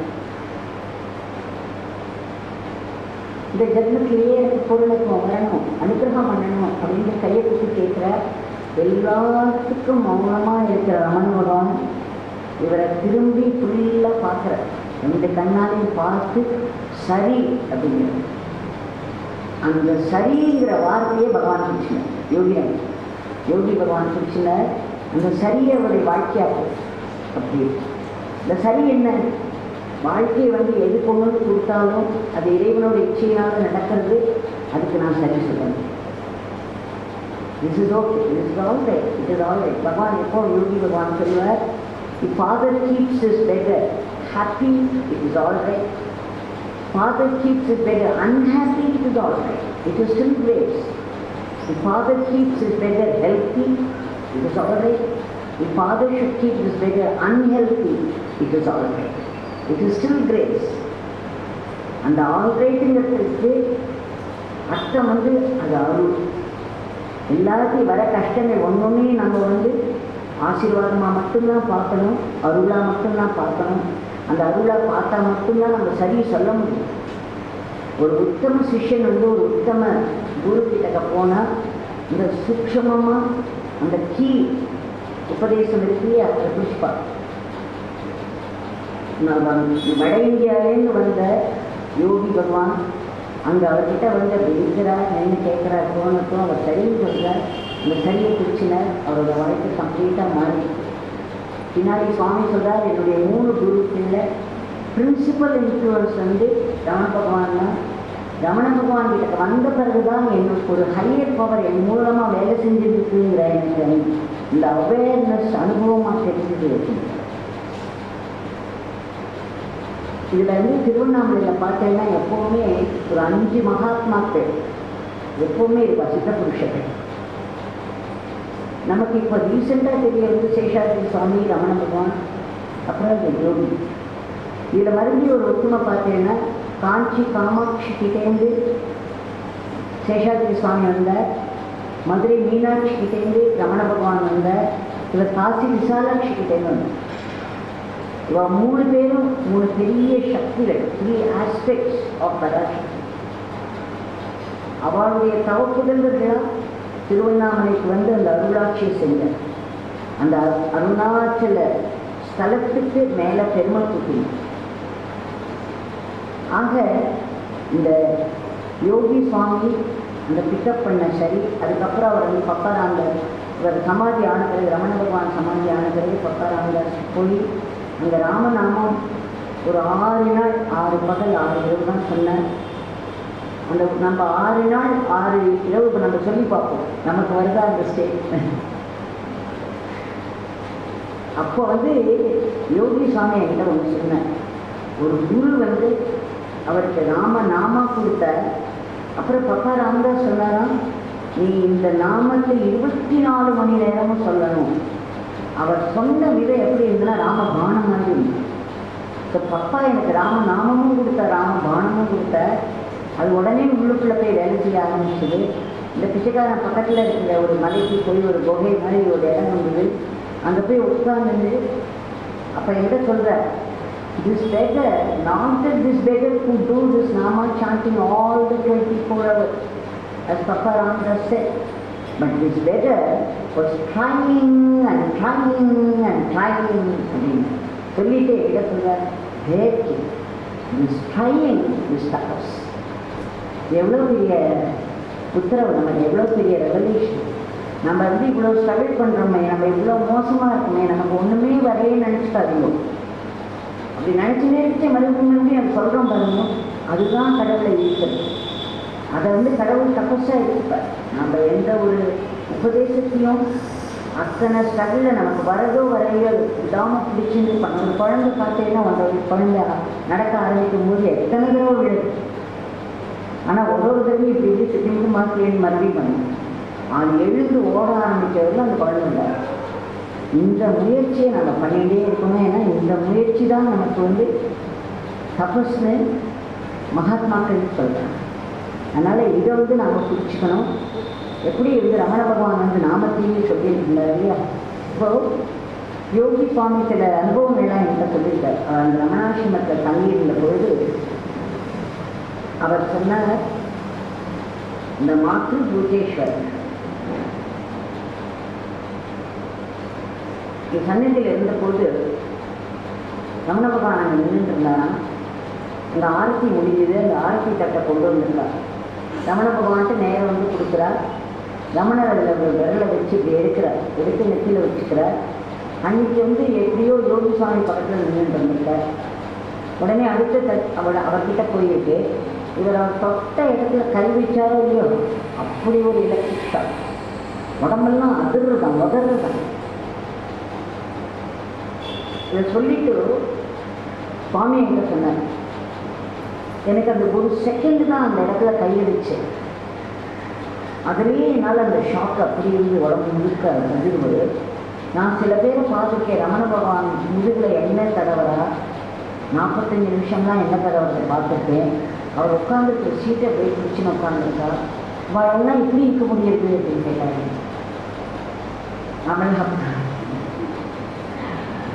நம்ம பக்கத்துலேயே உட்காந்து ஒரு ஜென்மம் முழுக்க நம்ம இருந்தாலும் நமக்கு அந்த அதிர்வுலாம் வருமா வராதான்னு தெரியாது. ஆனால் நம்ம கவலைப்பட வேண்டாம். ஏன்னா பகவான் என்ன சொல்கிறார், நம்ம ஸ்ட்ரகிள் பண்ணுறோம் இல்லையா, இது நமக்கு வரல, ஆனாலும் நம்ம முயற்சி பண்ணுவோம். நம்ம முயற்சி பண்ண நானும் ஒன்று இருக்குது. நான் இந்த உடம்புன்னு நான் நினச்சிருக்கேன். இந்த ஈகோன்னு ஒன்று இருக்குது. ஆக்டிவாக இருக்கிற வரையும் நான் முயற்சியும் பண்ணியே ஆகணும். யோக வாசியம் ஃபுல்லாக நீ முயற்சி பண்ணு. செல்ஃப் எஃபர்ட் அண்ட் கிரேஸ் அது ரெடி செய்து. அதில் இந்த யோக வாசியம் சொல்லுது, இந்த முயற்சியை பண்ணும்போது என்னென்ன இருந்தாலும் everything is a gain, everything is auspicious. Yogiji சொல்வார், எவ்ரிதிங் இஸ் ப்ரோக்ரஸ். கருணாச்சல மலை இருக்கு இல்லையா, அதில் ஏறி போகும்பொழுது சில சமயம் அப் ஸ்லோப் வரும், சில சமயம் டவுன் ஸ்லோப் வரும் இல்லையா. மேலே ஏறுற மாதிரி மேலும் இருக்கும், அப்புறம் கீழே பள்ளம் வரும், அப்புறம் மேலே இருக்கும். ஆனால் நமக்கு கவனம் அந்த உச்சி தான். நம்ம அந்த உச்சியை நோக்கி போகும்பொழுது ஒரு அப் ஸ்லோப் ஒரு டவுன் ஸ்லோப் வரும்பொழுது இந்த டவுன் ஸ்லோப்பை எதை நோக்கி இருக்குது, உச்சியை நோக்கி தானே போயிருக்கோம். அப்போ நம்ம அந்த சரிவிலையோ பள்ளத்திலையோ போகிறது நம்மையே நெகட்டிவாக எடுத்துக்கணும். அது உச்சியை நோக்கி போகிறதுல ஒரு வழி இருக்குது, ஒரு பார்ட் ஆஃப் த ஜேர்னி. ஏன்னா அந்த மலையோடைய ஸ்ட்ரக்சரே அப்படி தான் இருக்குது. அந்த மாதிரி சாதனாங்கிற ஒரு ஸ்ட்ரக்சர் அப்படி தான் இருக்குது. நமக்கு நெகட்டிவாகவும் நடக்கும், பாசிட்டிவாகவும் நடக்கும். அந்த நெகட்டிவ் ஒன்று நம்மளோட லட்சியத்தை நோக்கி தான் நம்ம லைஃப் செல்லும். அதனால் எதுவுமே நெகட்டிவ் கிடையாது. எல்லாமே ஆத்ம லாபம், எல்லாமே இறைவன்கிட்ட நம்மளை நெருக்கமாக கொண்டு போகிறது, எல்லாமே ப்ரோக்ரஸ். இதில் நம்ம உறுதியாக இருக்கோம். இது திரும்ப யோகிகிட்ட சொல்லிகிட்டே இருக்கோம். எதையுமே நெகட்டிவாக பார்க்காது. எல்லாமே அருள். என்ன நடந்தாலும் அது அருள் மட்டும்தான். பிடிவாதமாக அது அருள்னு பிடிச்சிக்கலாம் நம்ம. ஏன்னா அதுதான் சத்தியம். சத்தியத்தை பேஸ் பண்ணி எந்த ஒரு பாவனை இருந்தாலும் எந்த ஒரு அசம்ஷன் இருந்தாலும் அது சத்தியத்தை பேஸ் பண்ணி இருக்கிறதுனால அது ஒர்க் பண்ணும்.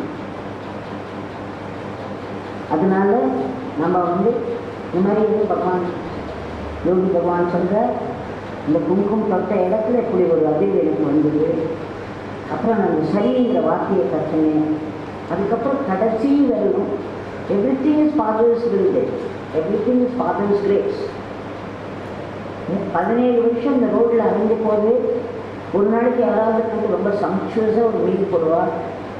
சொல்கிறேன் 3 நாளைக்கு ஒரு கப் ஆஃப் டீ கூட கிடைக்காது. அப்போது இந்த 3 நாளைக்கு அதில் எங்கிட்ட சொல்லும்போது சொல்லுவேன், by fathers days this better did not get anything to eat, not even a cup of coffee on fathers days day. அதனால் அந்த மாதிரி நம்ம சொல்ல தெரியணும் இல்லையா? அது மட்டும் இல்லை, இந்த ரோல் பிளேன்னு ஒன்று சொன்னேன். ரமண பகவான் வாழ்க்கையில் நடக்கிறத பார்க்குறேன், யோகி வாழ்க்கையில் நடக்கிறத பார்க்குறேன்.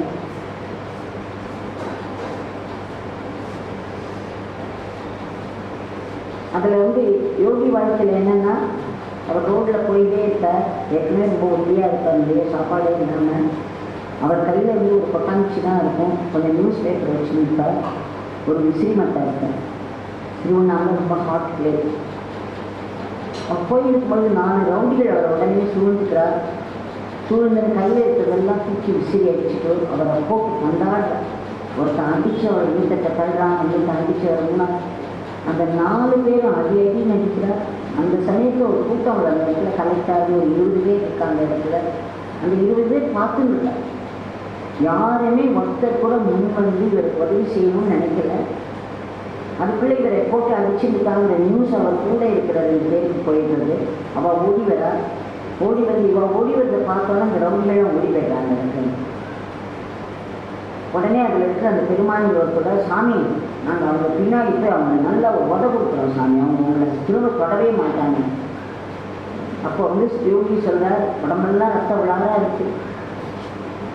அந்த நிலையில் அவர் சொல்கிறார், அவங்க வேலையை அவங்க பண்ணிட்டு போயிட்டாங்க, நாம் அப்பா வேலையை பார்த்தோம். அப்போ நம்மளை யார் அவமானப்படுத்தினாலும் அப்யூஸ் பண்ணினாலும் என்ன மாதிரி ஒரு கொடுமைக்கு ஆளானாலும் இந்த கொடுமைக்கு ஆளாக்கிறதுக்காகவே அவங்க ஒரு தேள் கொட்டிட்டா நான் அதோட தர்மம் கொட்டுறதுதான். இந்த கெட்டவன் வழியாகவும் அந்த தெய்வம் தான் வேலை செய்யுது. தெய்வத்தோட இச்சை ஒன்று தான் இருக்குது. மை ஃபாதர் அலோன் எக்ஸிஸ்ட் அப்படிங்கிறார் யோகி சுவாமி. ரமண பகவான் சொல்கிற, there is only the self, there are no others, there are no others. அப்போ ஒரே ஒரு வீடு தானே கடவுளோட இச்சைகள் ஒன்று தான் இந்த பிரபஞ்சத்தை நடத்தி ஒரு லெவல்லையும். அப்போது அந்த யோகி சொன்னார், அப்பாவோட வேலையை நம்ம அப்பா வேலையை பார்க்கறதுக்கு வந்திருக்கோம், அவன் இந்த வேலையை பார்க்கறதுக்கு அவங்களுக்கு அவர் செஞ்சுட்டார். அதுக்கப்புறம் இதை டிஸ்கிரைப் பண்ணிச்சே கிட்ட சொன்னார், அங்கே ஒரு 20 பேர் நின்றுட்டுருந்தா, என்னை போட்டு அடித்தது எல்லாரும் பார்த்துட்டு இருந்தா, ஒருத்தர் கூட முன்னாடி எனக்கு உதவி செய்ய வரல. தேவகி அதில் சில பேர் இந்த பிச்சைக்காரன் ஏற்கனவே ஆசீர்வாதம் வாங்கிடுவான். ஆனால் அவன் ஏதேதோ காரணத்துக்காக யாருமே முன் வரலை. இதுதான் உலகம், யாரையும் இந்த உலகத்தில் நம்பாத அப்படின்னு எனக்கு சொன்னேன். இன்னைக்கு இப்படி இருக்காரே நினச்சோன்னா நாளைக்கு எப்படி மாறுவான்னு தெரியாது. நாமளே மனசோட சஞ்சலம், நம்ம இன்னைக்கு நாமளே ஒரு மாதிரி இருக்கோம், நாளைக்கு எப்படி மாறணும்னு சொல்ல முடியாது. அதனால் அவளை சொல்லல, அவங்க மனசுடைய சஞ்சலம் எப்படி இந்த நேச்சரை எடுத்து சொன்னாங்க. உலகம் அப்படி தான் இருக்கும். நம்மளே நம்மளால் மாற்ற முடியலன்னா உலகத்தை மாற்ற முடியும். அதனால் உலகத்தை மாற்றுறதுக்கு நம்ம எதுவும் பண்ண முடியாது, பண்ணவும் வேண்டிய அவசியம் இல்லை. அதுக்கு அட்ஜஸ்ட் பண்ணி நம்மளை மாற்றினோன்னா அது ஒரு பெரிய டிரான்ஸ்ஃபர்மேஷன் ஆகி நம்மக்கிட்ட இறைவன்கிட்ட ஒரு நெருக்கத்தை கூட்டிடும். அதனால் இந்த யோகி பகவான் என்கிட்ட சொன்ன விஷயங்கள்ல இது அதே மாதிரி ரமண பகவான் அவருடைய ஆசிரமத்தில் இருந்த பொது திருடர்களும் வந்துடுறார். நாங்கள் எல்லாரும் இந்த பட்சிக்கல்லையே அப்படியே உட்காந்துருக்காங்க. அவன் என்ன எடுத்துன்னு போகிறோம்னு எடுத்துன்னு போகிறார். இல்லை யாரும் எதுவும் எதிர்க்காதுங்க, அப்படியே எடுத்துன்னு போகட்டும் அப்படிங்கிறாரு. யாரும் எதுவுமே பண்ணாது. ஒருத்தர் கையில் ஒரு பெரிய இரும்பு கம்பு எடுத்துன்னு வர இருக்குது. என்ன பண்ணுறேன், எடுத்துன்னு போட்டான். அவன் வேலையை எடுத்துன்னு போகணும். அப்போ ராமதாஸ் ஒரு கத்திரி ஹில்ஸில் இருக்கும்பொழுது ஒரு லோட்டா ரொம்ப நசுங்கி போய் ஒரு லோட்டா வச்சுருக்கார். அதை கூட ஒருத்தன் எடுத்து வருவான். அதுக்கப்புறம் அந்த பார்த்து அவர்கிட்ட இருக்கிறவர் ஒருத்தர் வந்து ஒரு புது லோட்டான விளையாண்டு ஒரு பாத்திரத்தை வாங்கி கொண்டு வச்சிருப்பார். இவர் தான் கண்ண முடியே உட்காந்துட்டார் முக்காலுக்கு நேரம். அந்த புதுசாக இருக்கிற பாத்திரம் ஒருத்தர் எடுத்து போயிடும். பழச்சியும் ஒருத்தர் எடுத்து போயிட்டான், பூசியும் எடுத்து போயிட்டான். இப்போ அந்த அட்டண்டன்ட் கேட்பார், என்ன சுவாமி நீங்கள் இப்படி இருக்கே, இப்போ புதுசாக அவங்க மாற்றி விட்டா அதே எடுத்து போயிட்டா அந்த எடுத்து போக விட்டேன் நீங்கள். அப்போ பப்பா ராமதாஸ் சொல்ற, ராம் கிவ்ஸ் ராம் டேக்ஸ். இதெல்லாம் நமக்கு தான். நம்ம எப்படி அழகிறோம், இது போயிடுச்சே அது போயிடுச்சேன்னு. நம்மளோட பைசாவாக இருந்தால் அது நம்மளை விட்டு போகவே போகாது. எத்தனை நாள் ஆனாலும் நம்ம கிட்ட வந்துடும். ஒரு பைசா நமக்கு சொந்தம் இல்லை அப்படின்னா நம்ம கிட்ட தங்கவே தங்காது. யாராவது ஒருத்தர் பல லட்சங்களை ஏமாற்றிட்டான் நம்ம கும்பிடுறோம் இல்லையா? நாம் ஒரு ஜென்மத்தில் பல லட்சங்களை ஏமாற்றிருப்போம். அதனால தான் நமக்கு வந்து அந்த மாதிரியான ஒரு சூழ்நிலை இந்த ஜென்மத்தில் வருது. எல்லாத்துக்கும் அதாவது டிவைன் ஜஸ்டிஸ்னு ஒன்று இருக்குது. அந்த டிவைன் ஜஸ்டிஸ்லேருந்து யாருமே தப்பிக்க முடியாது. நம்ம ஹியூமன் ஜஸ்டிஸ்லேருந்து நம்ம பணம் கொடுத்து வாங்கிடலாம், வேர்ல்டுக்குலாம் நம்ம பணம் கொடுத்து வாங்கிடலாம். ஆனால் டிவைன் ஜஸ்டிஸ் கிட்டேருந்து யாருமே தப்பிக்க முடியாது. இந்த ஜென்மத்தில் நம்ம யாரையாவது மாற்றி விட்டு அவளை தூக்குமேடைக்கு அனுப்பிடலாம். அடுத்த ஜென்மத்தில் அதையே நமக்கு நடக்கும். அதனால் இந்த பகவான் சொல்லும்போது நம்ம ரமணருடைய ஆசிரமத்திலே அந்த மாதிரி நடக்கிறது பார்க்குறோம். அவன் வெறுமனே ஒரு விட்னஸ் கான்ஷியஸ்னரை பார்த்துட்டு ஒரு அன்போடு தனக்கு அந்நியமாக யாரும் இல்லைங்கிறதுனால அந்த அன்பு எல்லாத்துக்கும் சமத்துவமாக வருது. இது சொன்ன அதுக்கப்புறம் இன்னொன்று சொன்னேன். இவர் வந்து ரமண பகவான் முன்னாடி உட்கார்ந்துருக்கும் பொழுது ரமண பகவான் ஒரு கதை சொன்னார். இந்த கதை எல்லாருக்கும் தெரிஞ்ச கதை தான், 2 தலைவர்களுடைய கதை. அந்த கதையை நம்ம திரும்பவும் எல்லாரும் ஓட்டு பண்ணுவோம். ஏன்னா அது இன்னும் ஆழமாக படியும். இதில் யாருக்கு இதுக்கு தேவை இருக்கோ அவன் மனசில் போய் இது வேலை செய்யாது. அதுக்காக நான் திரும்ப சொல்கிறேன். 2 பறவைகள் எல்லாருக்கும் தெரிஞ்ச கதை தான். ஒரு சமுத்திரத்து கரையில் வாழ்ந்துருக்கு.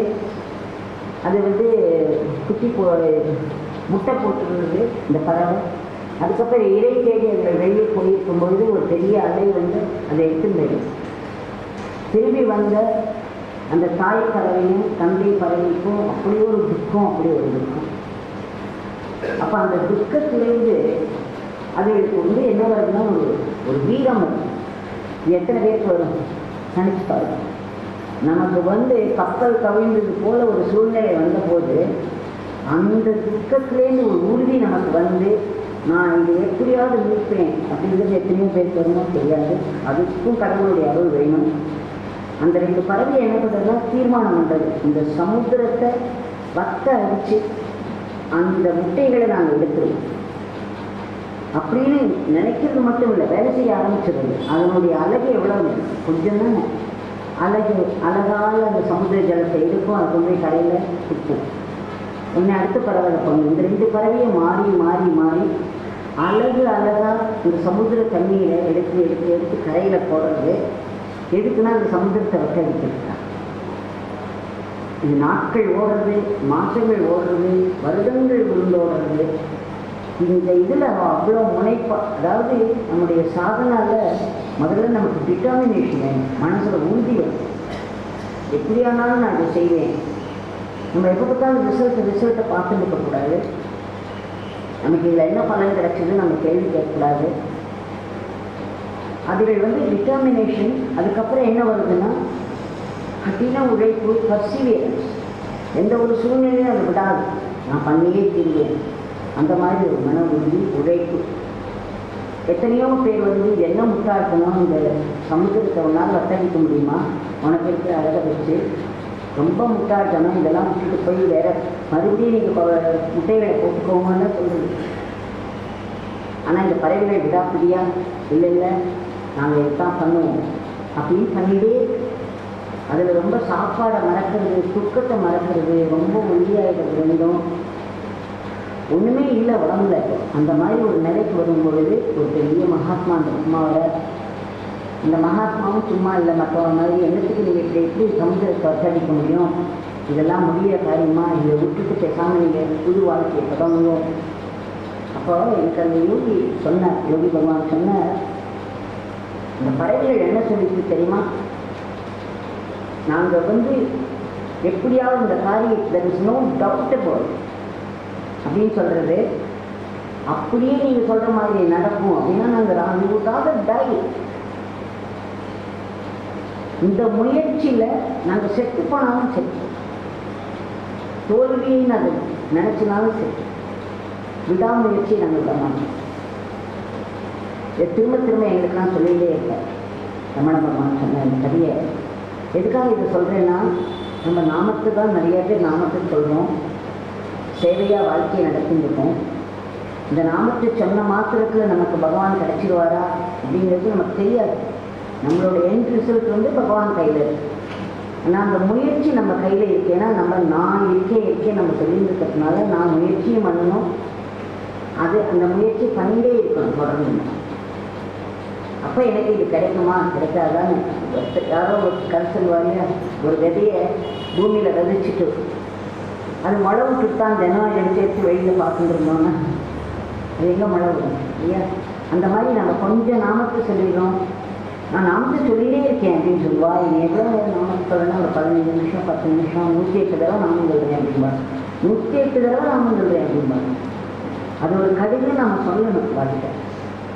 அதனால் நம்ம அந்த ஒரு அழகுனால சமுத்திரத்துக்கு தண்ணியை எடுத்து மேலே கொட்டி சமுத்திரத்தை வச்ச அடிக்கிறதுக்கு சமானம் நம்ம நாமம் சொல்கிறதுனால இறைவனை நம்ம அடைவோங்கிறது.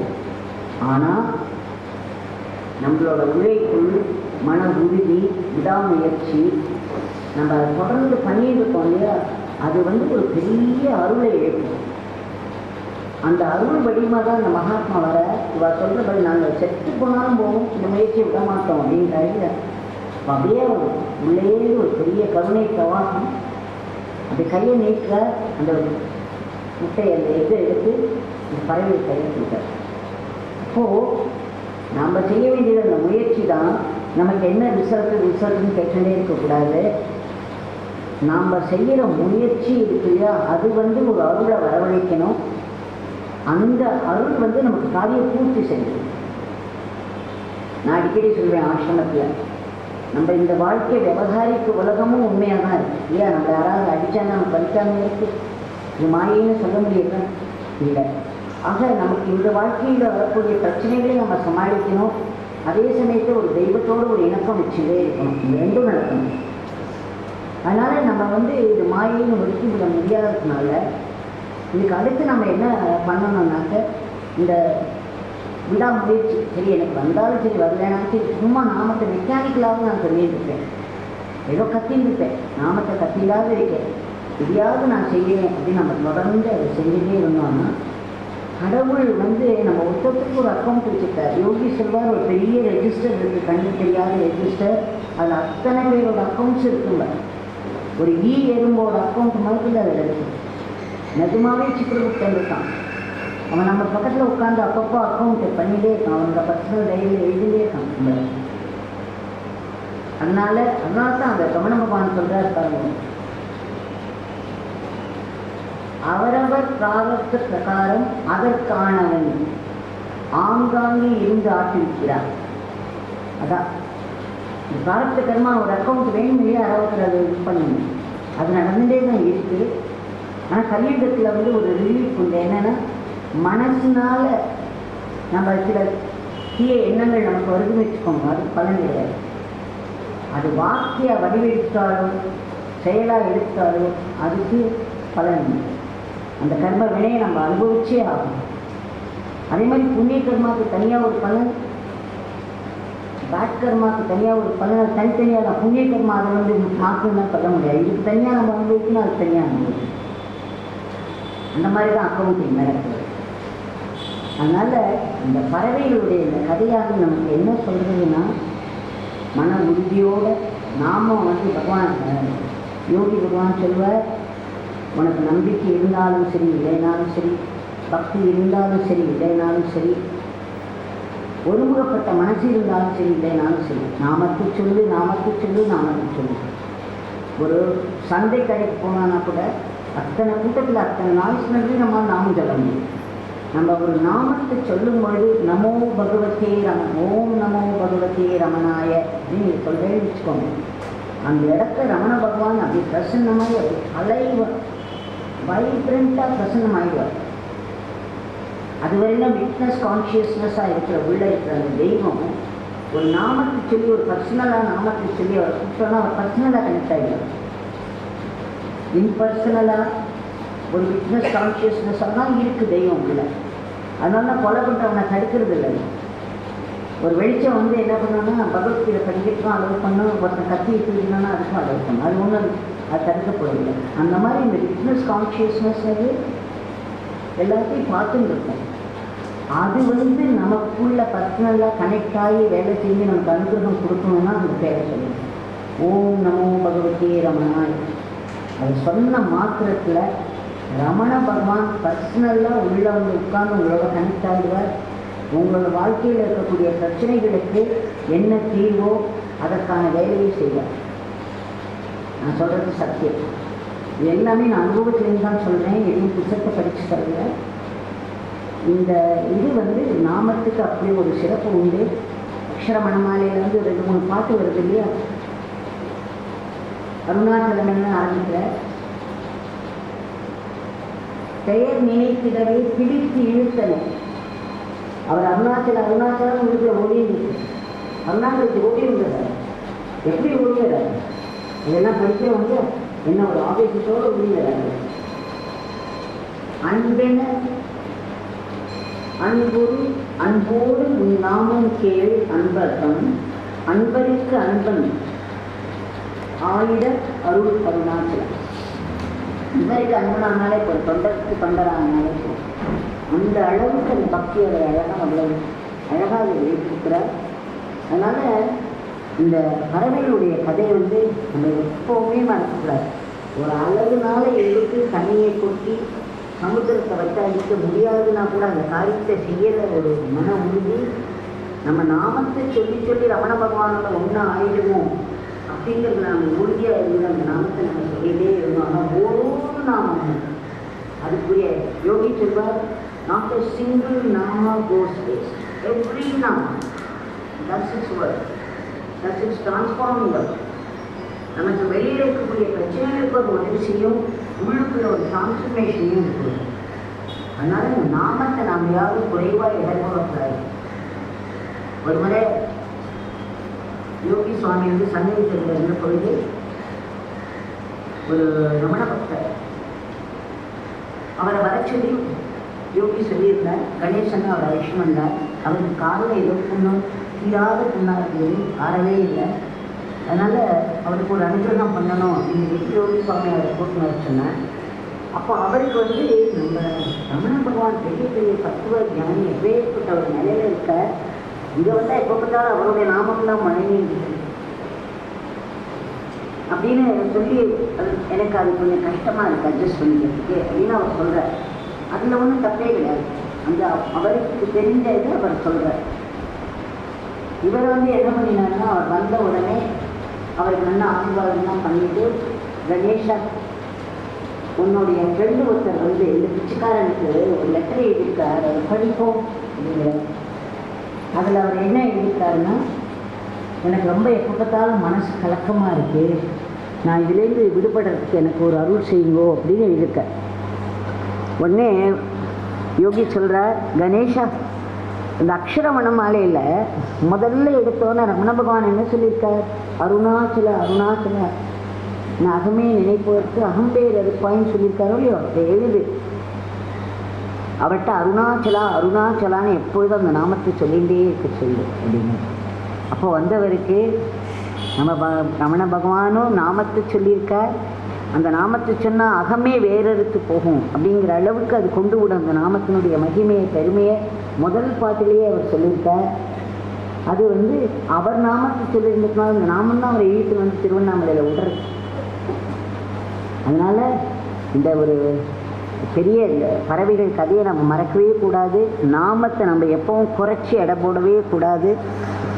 ஒரு முறை யாரோ ஒருத்தர் வந்து யோகி கிட்ட அந்த சன்னதி சீட்டில் கேட்டார், நான் நாமத்தை சொல்லும்போது தான் என் மனசு அலைஞ்சிருக்கு, என்ன பிரயோஜனம்? நாக்குனால நாமத்தை சொல்கிறது வந்து ரொம்ப மெக்கானிக்கல் ஆகிடுறது, இதில் என்ன லாபம் இருக்குது அப்படின்னு கேட்குறார். உடனே பட்டுன்னு யோகி சொல்கிறார், அந்த நேரத்தில் ஒரு நாக்காவது அடையாளம் இருக்கு இல்லையா? இல்லைன்னா நாக்கு என்ன பண்ணுவோம், இவளை பற்றி பேசியிருக்கோம், அவளை பற்றி பேசியிருக்கோம், இதை பற்றி பெரிய விமர்சனம் பண்ணியிருக்கோம், அதை பற்றி விமர்சனம் பண்ணியிருக்கோம், நிறைய வீண் பேச்சுகள் பேசினோம். நம்ம மனசில் மட்டும் ஒரு எண்ணத்துக்கும் ஒரு ஓசை இருந்ததுன்னா நம்ம மனசில் ஒரு சத்தத்தை நம்மளாலே தாங்க முடியும். நல்ல வேளை கடவுள் என்ன பண்ணியிருக்காருன்னா எண்ணத்துக்கு சத்தம் இல்லாமல் வச்சுருக்கேன் இல்லையா? இல்லைன்னா நினச்சி பாருங்க, உள்ள நம்ம கடவுள் ஓசையை சொல்கிறோம், நம்மளால் தாங்க முடியுமா? இல்லை இன்னொரு படத்தில் நம்ம ஓசையை தாங்க முடியாமல் இருக்கு, இன்னொரு படத்தில் பார்த்தா நம்மளால் தாங்க முடியும். எவ்வளோ பெரிய மறதியிலிருந்து நமக்கு தெரியாமல் வச்சுக்கிறது ஒரு பெரிய அளவு. கடவுள் அப்படி யோசிச்சு இந்த உடம்பு பாருங்க எவ்வளோ பெரிய பண்ணுறது. இந்த கண் எப்படி அமைஞ்சிருக்கு, நம்மளால் ஒரு கண் பண்ண முடியுமா? சிந்தனைக்கு ஒரு ஐ பண்ண முடியுமா? இந்த உடம்புல ஏதாவது ஒரு பாட்டு உபயோகம் இல்லாமல் இருக்கா? கைக்கு தனியாக ஒரு ஃபங்க்ஷன் இருக்குது, காலுக்கு தனியாக ஒரு ஃபங்க்ஷன் இருக்குது. இந்த உலகம் அப்படிதான். நம்ம ஒருத்தருக்கு ஒரு ரோல் இருக்குது, ஒருத்தரோட ரோலை இழுத்து பண்ண முடியாது. ஒருத்தரும் தனித்தனியாக அவருக்கு ஒரு தனித்துவம் இருக்குது, அது இழுத்தக்கூடாது. அதனால் நமக்கு நம்ம யூஸ்லெஸ்ன்னு சொல்கிறவா கூட நமக்கு ஒரு யூஸ் இருக்குது நம்ம நினச்சிக்கணும். இல்லைன்னா நம்மளை படைச்சிக்க மாட்டாங்க. கடவுள் படைச்சிருக்காருன்னா நமக்கு ஒரு ரோல் பிளே இருக்குது. நமக்கு ஏதோ பண்ண வேண்டியதுக்கு நாம் பண்ண முடிஞ்சது இன்னத்தை பண்ண முடியாது. அதனால நம்ம கையோட கால் போட்டி போடக்கூடாது, கையோட கண்ணு போட்டி போடக்கூடாது. கண்ணுக்கு பார்க்க தான் முடியும், கைக்கு வேலை செய்யத்தான் முடியும்.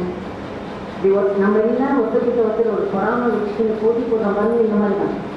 இப்போ கை காலோடு போட்டி போட்டு கையால் நடக்க முடிஞ்சால் நம்ம அணிவன் மாதிரி நடக்கும் இல்லையா? கால் நான் பார்க்கணும் அப்படிங்கிறது, கால் பார்த்ததுன்னா அப்புறம் நமக்கு நேரத்துக்கு எதுவுமே தெரியாது.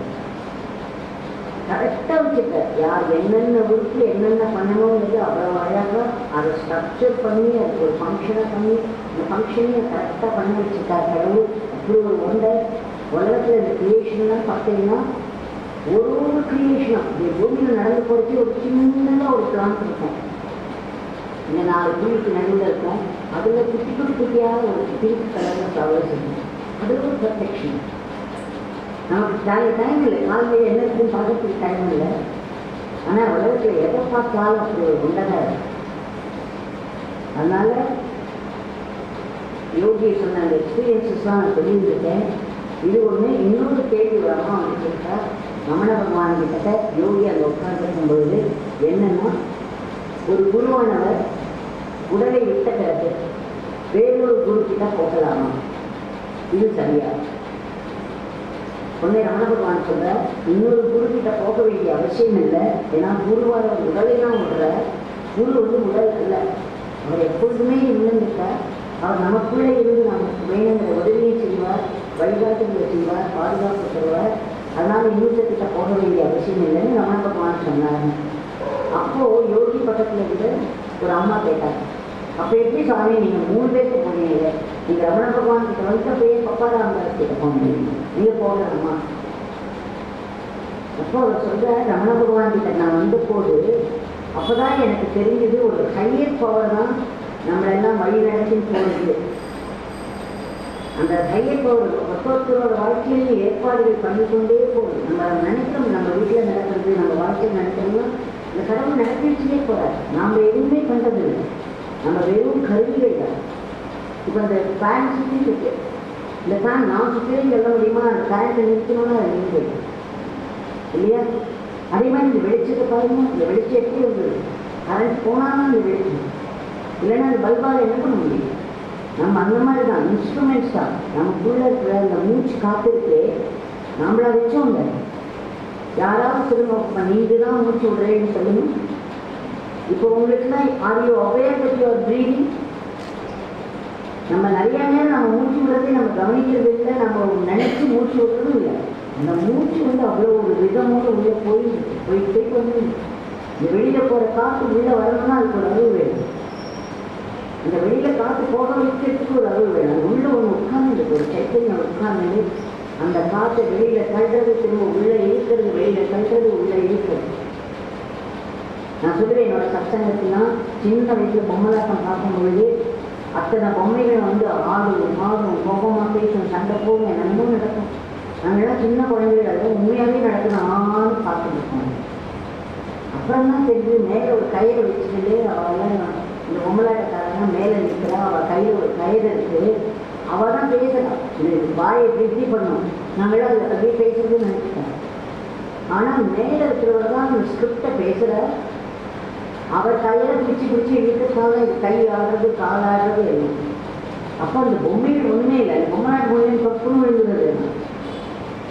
அப்போ தான் மேலே இருக்கிறவா அத்தனையும் பண்ணுறார். சூத்திரதாரிகள்னு அதானே சொல்கிறோம், கையில் பிடிச்சிருக்கிறவர். நமக்குள்ள இருக்கிற அந்த சைத்தன்யம் வந்து இந்த மூச்சு காத்தாக்கு தான் பண்ணுறது. இந்த மூச்சு காத்த கயிறை ஒரு மேலே இழுக்கிறது, அப்புறம் கீழே விடுறது, மேலே இழுக்கிறது, கீழே விடுறது. இந்த மூச்சு காற்று நமக்குள்ள அந்த சைத்தன்யத்து கையில் இருக்கிற கயிறாட்டம். இது ஒரு பொம்மை. இந்த பொம்மை என்ன பண்ணுறது, உடனே கண்ணு பார்க்குறது, காது கேட்குறது, மூளை வேலை செய்ய ஆரம்பிச்சிடுறது. உடனே நம்ம இன்னைக்கு இந்த காரியம் பண்ணணும், அந்த காரியம் ஒரே பரபரப்பு. இன்னைக்குள்ள இந்த காரியம் பண்ணலைன்னா கப்பலே பறந்து செய்யணும், எல்லா அனுபவம் நடந்து இப்படிலாம் ஒரே பரபரப்பு இல்லையா? நம்ம எத்தனை விதமான கற்பனைகளை நம்ம உருவாக்க முடியுமா அத்தனை கற்பனைகள் பண்ணிட்டு அதுக்கு நம்ம ரியாக்ட் பண்ண முடியும். முக்கால்வாசி நேரம் நம்ம உண்மைக்கு ரியாக்ட் பண்ணுறதில்ல. அந்த உண்மையை பற்றி ஒரு 10-20% இருந்ததுன்னா நாமளா ஒரு 80% கற்பனையில் அதோட கூட்டி அதுக்கு மொத்தமாக ரியாக்ட் பண்ணணும். அந்த மாதிரி இருக்கிறதுனால நமக்குள்ளே இருக்கிற அந்த சைத்தன்யம் ரமண பகவான் சொல்லியே இருக்காரு, அந்த உள்ள இந்த பியோர் அவேர்னஸ், இந்த பியோர் அவேர்னஸ் வந்து ஈஸ்வரன், அதனுடைய வெளிப்பாடாக அந்த ஈஸ்வரன் இருக்கார். அந்த ஈஸ்வரனுக்கு ஒரு உடம்பு, அவருக்கு ஒரு உருவம் இருக்கு. அதனால் அந்த சிவ பகவான்லேருந்து எறும்பு கட்டெரும்பு வரையிலும் இந்த இது ஒரு மாயை உலகம் தான் இது. ஆனாலும் இது நமக்கு ராத்திரி தூங்கும்பொழுது கனவு காணும்போது நம்ம கனவு காணணும்னு தெரியாது. கனவுல நடக்கிற அத்தனையும் அவ்வளோ உண்மையாக இருக்கு இல்லையா? ஒரு பாம்பு வந்து கடிச்சதுன்னா ஒவ்வொன்று அதிர்ந்து முடிச்சு பார்த்தா நம்ம ஒரு பாம்பு இருக்காதுங்க, நம்மளோட ரூமில் நம்ம ரொம்ப சேஃபாக படிச்சுட்டு பார்க்குறோம். ஆனால் இது வந்து ஒரு நீண்ட கனவு, எத்தனையோ வருஷம், 70 வருஷம் 80 வருஷம் ஒருத்தருக்கு கனவு. இந்த கனவுல இப்போ நடக்கிறதுலாம் நமக்கு ரொம்ப உண்மையாக தெரியுது. நாங்கள் உட்காந்து பேசிட்டு இங்கே கேட்கறது எல்லாம் ரொம்ப உண்மையாக இருக்குது. இதுலேருந்து ஒரு விழிப்பு, அந்த விழிப்பு நம்ம பண்ணும் பொழுது இதெல்லாம் கனவு உண்மை. நம்ம பகவான் சொல்கிறார் இல்லையா, there is no world. அஜாத்தவாதம் இருக்குது. அஜாத்தவாதத்தில் உலகமே ஒன்று கிடையாது, உலகமே ஒரு சிட்டி இல்லைப்பா. இவனுடைய கற்பனையில் வந்தது, ஒரு மாயினால் இது வந்தது. ஆனால் இது ஒரு எந்தவித சக்தியும் கிடையாது. இது வந்து பிரம்மத்தினுடைய வெளிப்பாடுன்னு பார்த்தா தான் இது சக்தி. This world cannot exist by itself. அது வந்து அது பிரம்மம் தாங்கிட்டால் தான் அந்த உலகம். அதாவது ஒரு ஸ்க்ரீனில் இந்த மூவி போயிருக்கு இல்லையா, சினிமா போயிருக்கு. அந்த சினிமாவில் நம்ம அப்படியே அப்சார்பாக உட்காந்து அதை பார்க்குறோம். அதில் அப்படியே யாராவது அழும்போது நம்ம அழுகிறோம், யாராவது சிரிக்கும்போது நம்ம சிரிக்கிறோம். அப்படியே அதை வச்சு பெரிய பெரிய விமர்சனங்கள்லாம் நாள் கணக்கில் மாத கணக்கில் பண்ணிட்டு போகிறோம். இப்படிலாம் நடக்குது. அதுக்கு ஒரு ரசிகர்கள் கூட்டம் அப்படிலாம் நிறைய இருக்குது இல்லையா? ஆனால் அத்தனையும் அந்த ஸ்க்ரீன் இல்லைன்னா ஒன்றுமே கிடையாது. அந்த ஸ்க்ரீனை நம்ம பார்க்கவே இல்லை. அந்த ஸ்க்ரீன் மாதிரி இந்த உள்ள இருக்கிற சைத்தன்யம் நம்மளோட மூச்சு காற்று இன் பிரெத் அவுட் பிரெத், இன் பிரெத் அவுட் பிரெத்னு அதை பிடிச்சி இழுத்துலே இருக்குது. அதனால நம்ம உடம்பு வந்து கம்சலாய் கண்ணால் பார்க்குறோம், காலால் கேட்குறோம், வாயால் பேசுகிறோம், என்னென்னமோ பேசுகிறோம். நம்ம மூளையை வச்சு என்னென்னமோ திட்டங்கள் தீர்க்கிறோம். அது லாப நஷ்ட கணக்கெல்லாம் பார்க்குறோம். எவ்வளவு அவ்வளவு ஆட்டமும் பாட்டமும் நம்மளோட ஈகோ என்னென்னமோ பண்ணுறது அத்தனையும் பார்த்துட்டு அதை ஒன்று அது கையில் மாற்றிட்டு எப்படி வெளியில் வருதுன்னு இல்லாமல் நினச்சிருக்கோம் இல்லையா? அதனால் இந்த ஆத்மா விசாரமாவது அல்லது ஒரு பகவானுடைய ரமண பகவானையே, ஏன்னா அவருடைய பர்சனாலிட்டி அவ்வளோ தெரிவிக்கமானது. அப்போ அவருடைய நாமம் தான் அவருக்கு அந்த பியோர் அவேர்னஸ், அந்த ஆத்மா தான். அப்போ ஓம் நமோ பகவதே ரமணாயன்னு இது கூப்பிடும்போது அந்த ஆத்மாவும் தான் இருக்குது, அந்த சைத்தன்யத்தில் நம்ம அந்த சைத்தன்யம் நமக்கு வந்து பலவிதமான உள் மாற்றங்களையும் வெளி மாற்றங்களையும் கொடுக்கும்.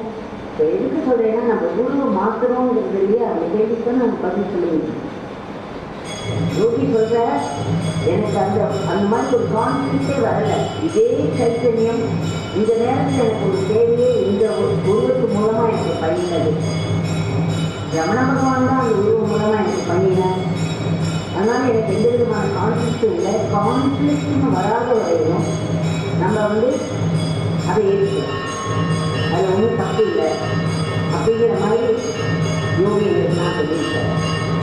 இப்போது ரமண பகவான் இன்னொரு கான்டெக்ட்ஸில் சொல்கிறார், குஞ்சாதி கிட்ட சொல்கிறார், நீ வந்து ஒரு கண்ட்ரிலேருந்து பிளேனில் வந்து இந்த கண்ட்ரிக்கு வந்த, அப்புறம் டெல்லியிலேருந்து ட்ரெயினில் வந்து சென்னைக்கு வந்தேன், அப்புறம் அங்கேருந்து பஸ் பிடிச்சி திருவண்ணாமலைக்கு வந்தேன்.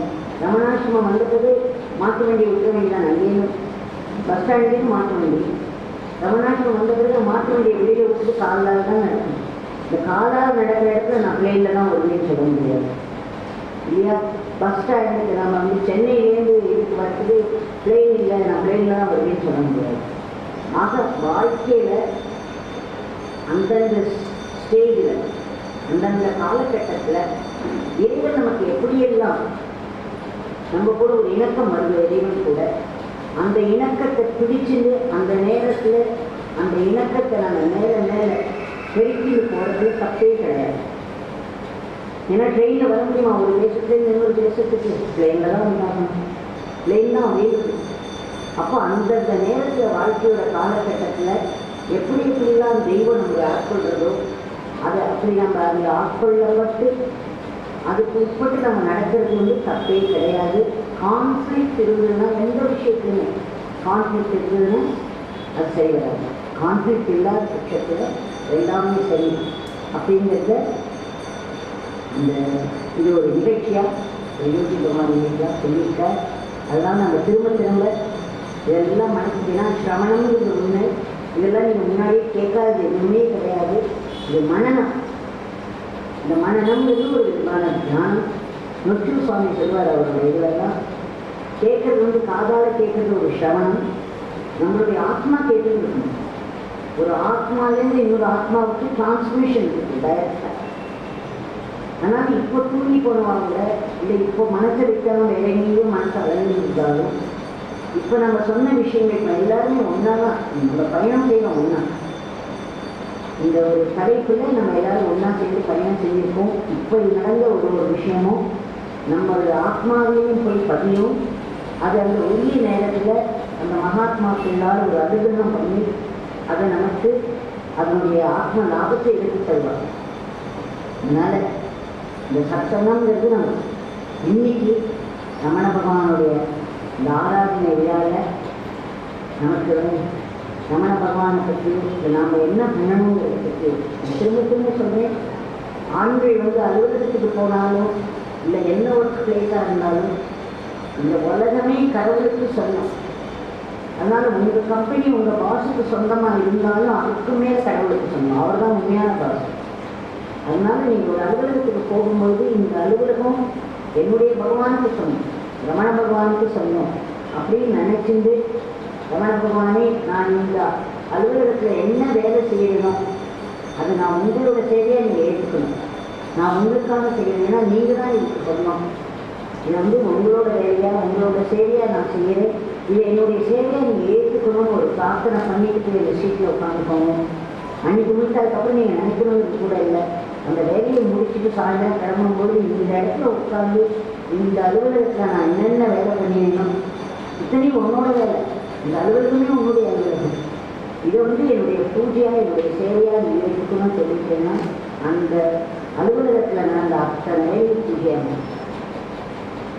ஒரு செயல். ஒரு பூவை நம்ம வந்து ஒரு செடியிலேருந்து பறித்து கொண்டு வந்து காற்றில் போகிறது ரொம்ப ஈஸி, கடையிலேருந்து வாங்கி கொண்டு வைக்கிறது ரொம்ப ஈஸி.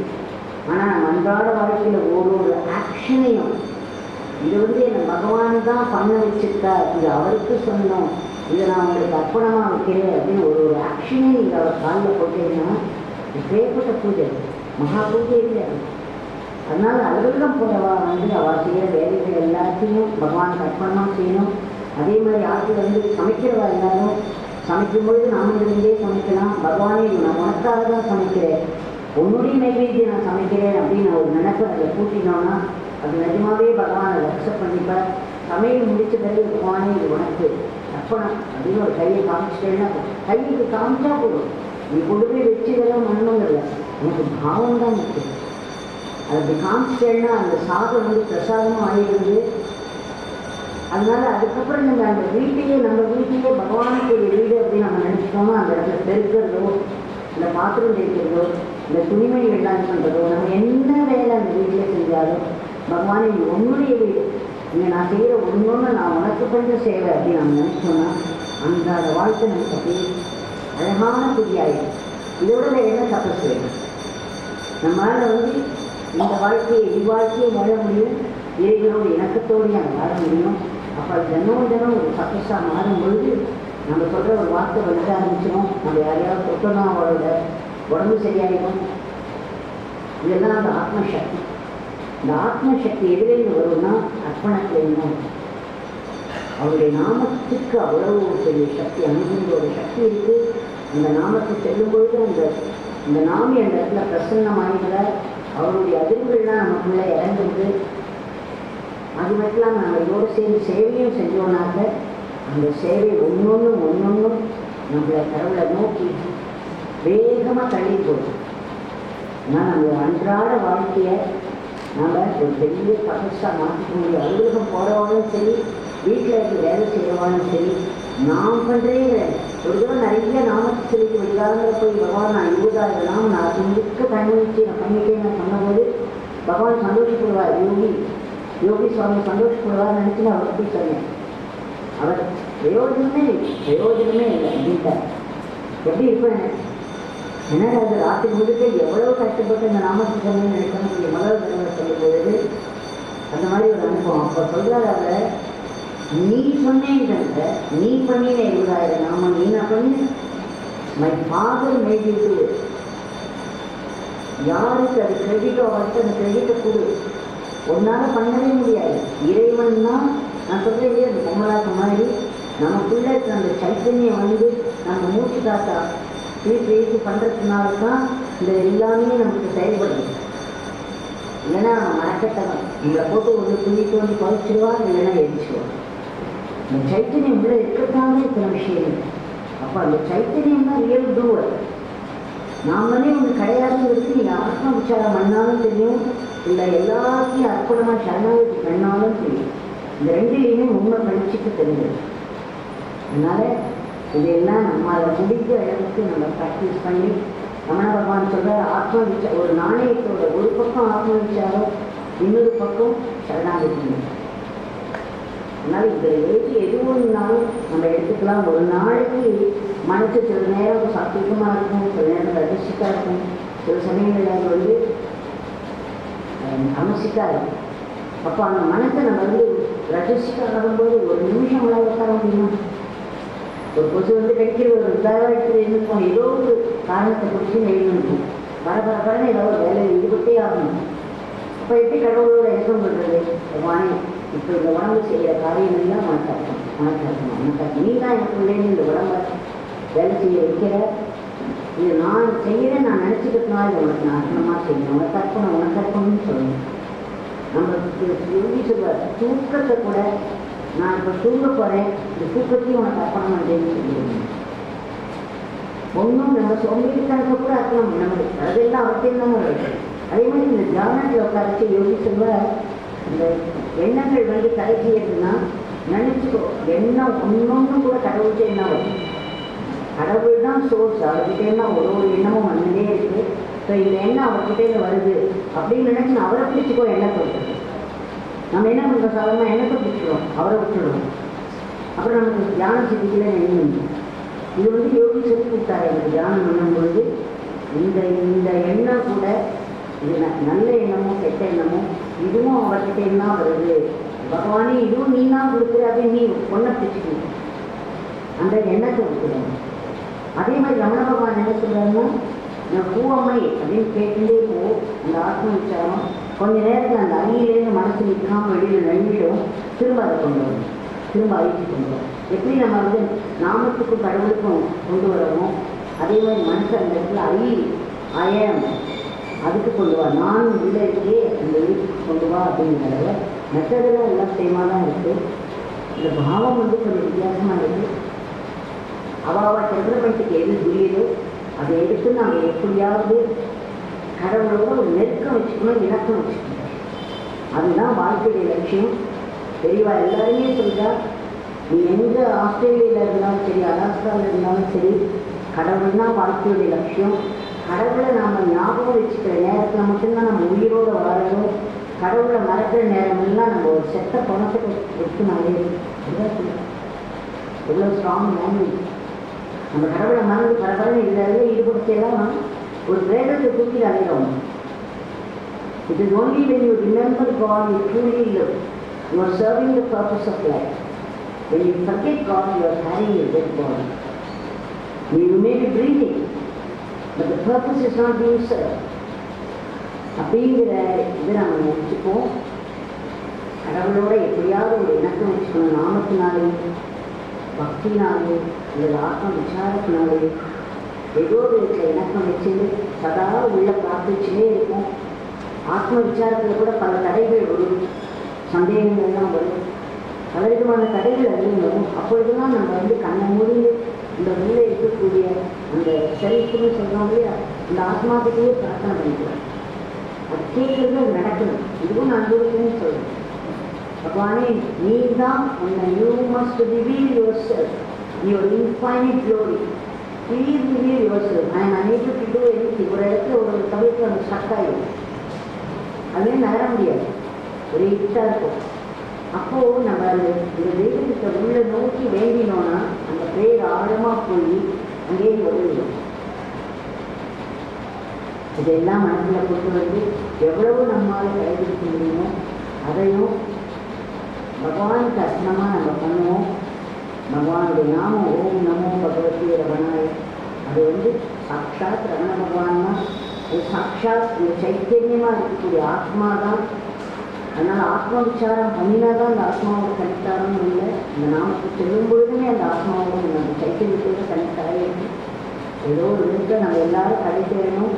நான் பகவான்கிட்ட இன்னைக்கு ஒரு பெரிய ஆஸ்பீஷியஸ் டே. இன்னைக்கு ரமணனுடைய ஆராதனை நாளில் அவர்கிட்ட பார்த்தீங்கன்னா ஒரு ஜெயந்தி நாளும் இல்லை ஆராதனை நாளும் எக்ஸ்ட்ராடினரி ஃப்ளோ ஆஃப் பிளேஸஸ். அதனால தான் அன்றைக்கி நம்ம எல்லோரும் இந்த ஸ்தானத்தில் கூடுறோம்.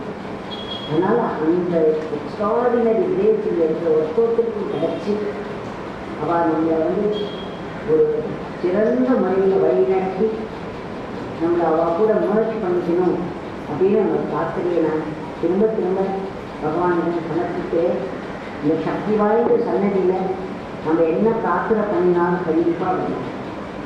அதனால் நம்ம சொல்யூஷன்ஸு கேட்போம், டிசல்யூஷனும் கேட்போம், ரெண்டுமே கேட்போம். ஒரு நாளைக்கு நம்மளோட இந்த ஈகோ முழுசுமாக இந்த பெரிய ஆத்மா இருக்கு, அதை கடந்து அதுக்கப்புறம் I alone exist. There is nothing else, no one else. There are no others. அப்படின்னு நாமளும் சொல்ல முடியும். அந்த நாள் எல்லாருக்கும் வரணும் அப்படின்னு நான் வேண்டிட்டு இந்த ஒரு வாய்ப்பை கொடுத்த ரமண சத்சங்கம் அப்படி ஒரு அன்பு. அவள் என்னை அழைக்கும்போது அவள் காட்டின அன்பு என்னால் மறுக்கவும் முடியல, மறக்கவும் முடியல. அப்படி ஒரு அன்பு. சுப்பிரமணியன் கூட்டப்போது கண்ணில் தண்ணி அது. நான் நினைச்சேன் இப்படி ஒருத்தர் கூப்பிடாருன்னா, ஏன்னா எனக்கு வெளியில் இப்படி கேட்டு பழக்க நீங்கள் நம்பவே மாட்டீங்க. இவங்கெல்லாம் பழக்கவே கிடையாது. 20 வருஷம் நான் இந்த கேட்டை தாண்டினது எல்லாமே எனக்கு யோகி பகவானுடைய பாதங்கள் தான். அப்படி இருந்துச்சு என்னை பிடிச்சி இங்கே எழுத்து உட்கார வச்சு அவங்க முன்னாடி கேட்டு வச்சாருன்னா அது தெய்வ சங்கல்பம். இதை ஆர்கனைஸ் பண்ண அவருடைய பேரன்பு, அதுக்கு என்னுடைய ஆத்மார்த்தமான நன்றிகளை சொல்லிக்கிறேன். இதை இத்தனை நேரம் பொறுமையாக உட்காந்து கேட்ட பக்தர்கள் எல்லாருக்கும் என்னுடைய அன்பு நமஸ்காரங்கள். எல்லாரும் அந்த ஆசிரமத்துக்கு வரணும். ஆசிரமத்துக்கு அங்கே இருக்கக்கூடிய அருளையும் அள்ளிட்டு போகணும். எப்பப்பெல்லாம் முடியுமோ அப்பப்பெல்லாம் வாங்கும். திருவண்ணாமலையில் எவ்வளவு நேரம் தங்க முடியுமோ அவ்வளோ நேரம் தங்கணும். அந்த அருளை நாங்கள் நமக்கு உடம்புல ஸ்ட்ரென்த் இருக்கும்போது நம்ம அனுபவிச்சு. ஆக எல்லாருக்கும் என்னுடைய அன்பு நமஸ்காரங்களை சொல்லி இதோட முடிச்சுக்கிறேன். இன்னும் கேள்வி எடுத்துலாம் டைம் இருக்கா இல்லையான்னு தெரியல. டைம் இருக்கா? ஏதாவது கேள்வி கேட்கணும். நமஸ்காரம்.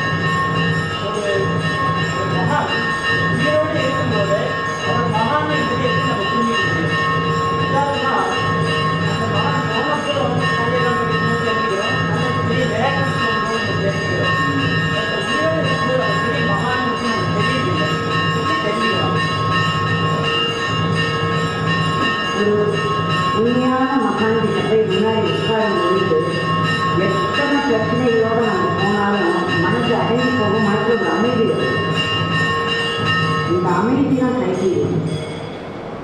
அவள் இருக்கிற இடத்துல அப்படி ஒரு பேரமைதி இருக்கும், ஒரு ஆழ்ந்த அமைதி இருக்கும். அது ரொம்ப சூதியாக இருக்கும். நம்ம பிரச்சனைகள்லாம் மறக்க வச்சிடும். நம்மளை அறியாமல் ஒரு ஸ்டேஜ் ஜாய் ஒன்று இருக்கும், பீஸ் ஒன்று இருக்கும். இதுதான் மறுக்க முடியாத அடையாளம்.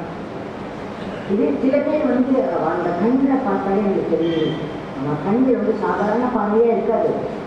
பார்க்கும்போதே அந்த ஆழம் நமக்குள்ள நம்ம ஒரு கிளாஸ் கேட்டில் வச்ச ஒரு பொருள் மாதிரி தெரியுங்கிறது நமக்கு தெரியும். இது உணர்வு தான். அந்த உணர்வை அவள் கன்வே பண்ணிடுவா. நமக்கு வந்து அவகிட்ட இருக்கணுங்கிறது போட்டு வச்சுருந்தான். இல்லை வேற ஒருத்தருக்கு அனுப்பணும்னா அவள் வெளியில் சொல்லலாம், இல்லை வெறுமையாக அனுப்பினாலும் அனுப்பலாம். அது எல்லாமே தெய்வீச்சை. நமக்கு என்ன போட்டு வச்சுக்கோ அதுவும் தெய்வீச்சையாக தான். ஆனால் அவள் இருக்க யோகி சொன்ன அரவிந்த் ஆசிரமத்தில் முதல்ல ஒரு வாத்தியாராக இருந்துட்டு நுழையிற சாதனையோட ஆரம்பத்தில் அந்த காலை வச்ச உடனே அவர் ஒரு பேரமைதி. அப்போ இந்த பிச்சைக்காரனுக்கு புரிஞ்சு இந்த பேரமைதி தான் அரவிந்த். அதே மாதிரி இந்த பியோர் அவேர்னஸ் ரமண பகவானை பார்த்தா தெரியாது, பார்த்தா தெரியாது, மோச பார்த்தா தெரியுது, அவர் ஃபோட்டோ பார்த்தாலே தெரியுது. ஒரு உண்மையான மகாத்மா வந்து கண்டிப்பாக இந்த வெளிப்பாடு இருக்கும். நம்மளோட ஆழத்தை சொல்கிற மாதிரி அது போட்டு வைக்கலைன்னா என்ன பண்ணுவாங்க, கழிச்சு வந்து பார்ப்போம். அப்போ வேற மாதிரி எல்லாமே வந்து ப்ரீ டிட்டர்மின். அதுக்கு தகுந்த மாதிரி தான் வாழ்க்கை அமையாது நமக்கு. அதனால முக்காவாசி நேரம் நம்ம வந்து சரியாக புரிஞ்சுப்போம். ரொம்ப மாயையில் மூழ்கிருந்தால் மட்டும்தான் நம்மளால் புரிஞ்சுக்க முடியும். அவள் ஏதோ ஒரு அடையாளம் காட்டி கொள்ளுவாள். அவளை பார்த்துட்டு நம்ம போன பிறகு கூட ஏதோ ஒன்று நடக்குது. அப்புறம் அதை வச்சு நம்ம திரும்ப ஓடிடுது. வேற ஏதாவது கேள்வி இருக்கா? 6:45 டைம் இருக்கேன். அகந்தை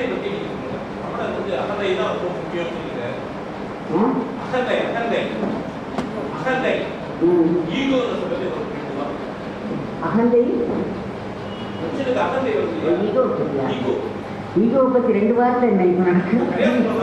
இந்த உலகமே ஈகோவோட டெமான்ஸ்ட்ரேஷன் தான். அந்த உலகத்தில் நடக்கிற அத்தனையுமே ஈகோவோட லீலைகள் தான்.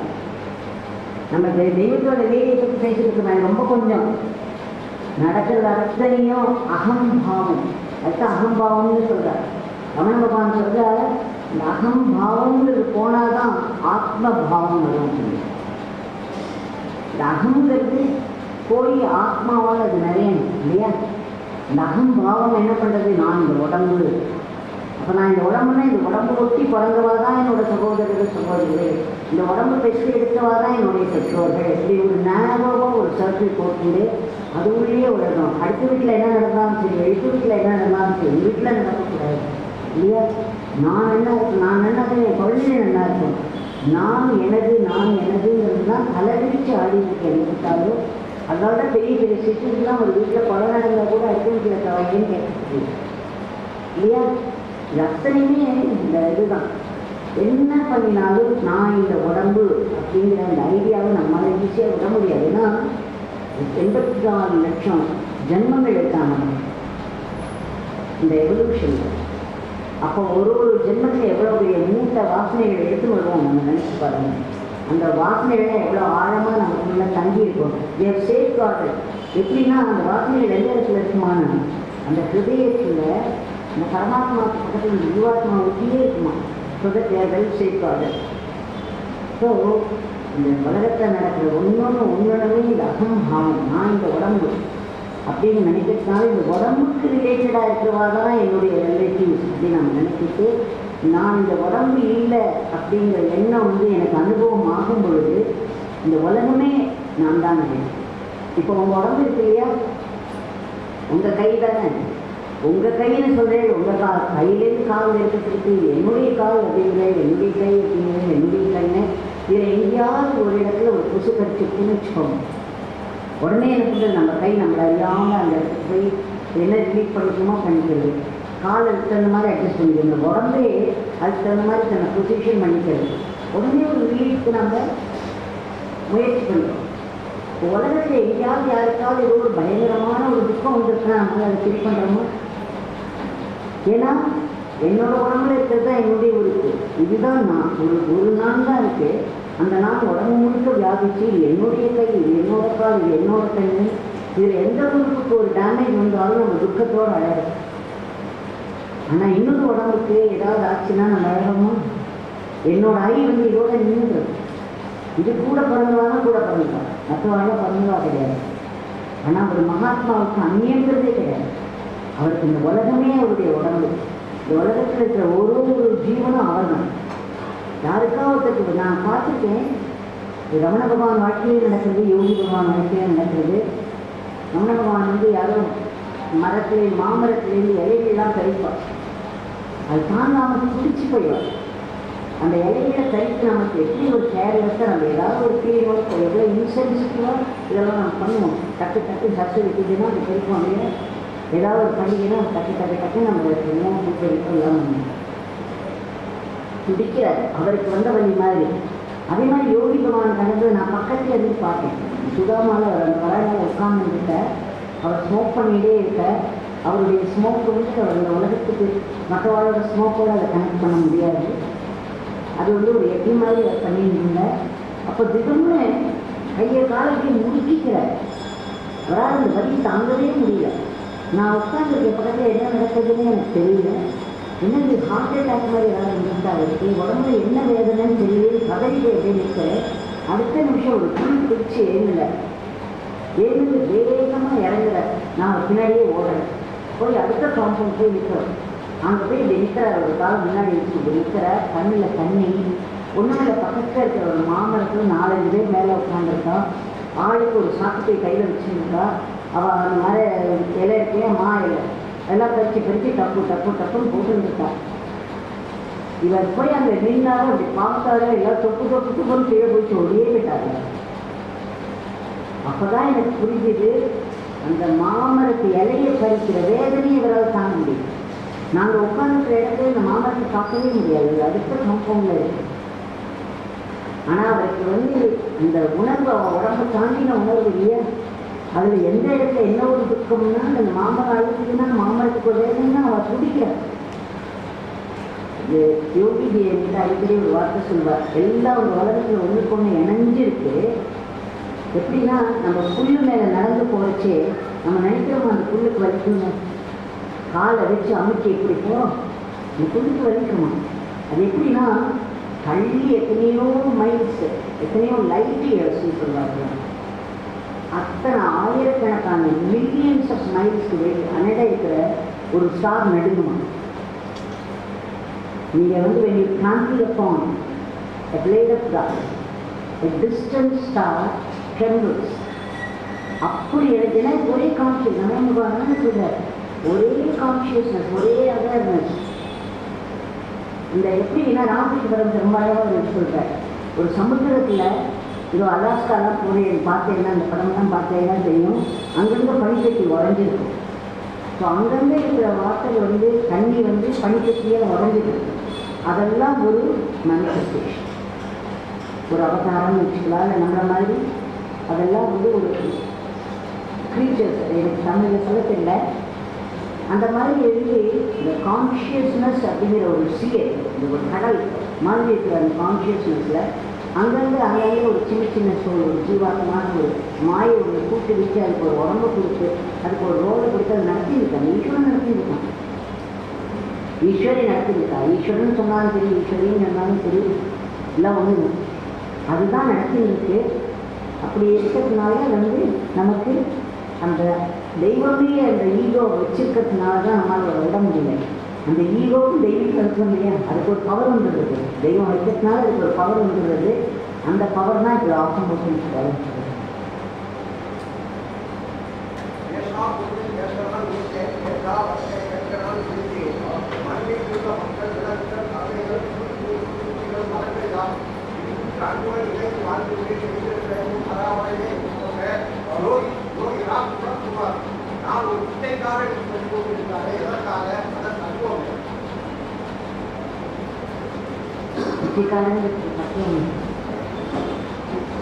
எனக்கு தெரிஞ்சது சொல்கிறேன்.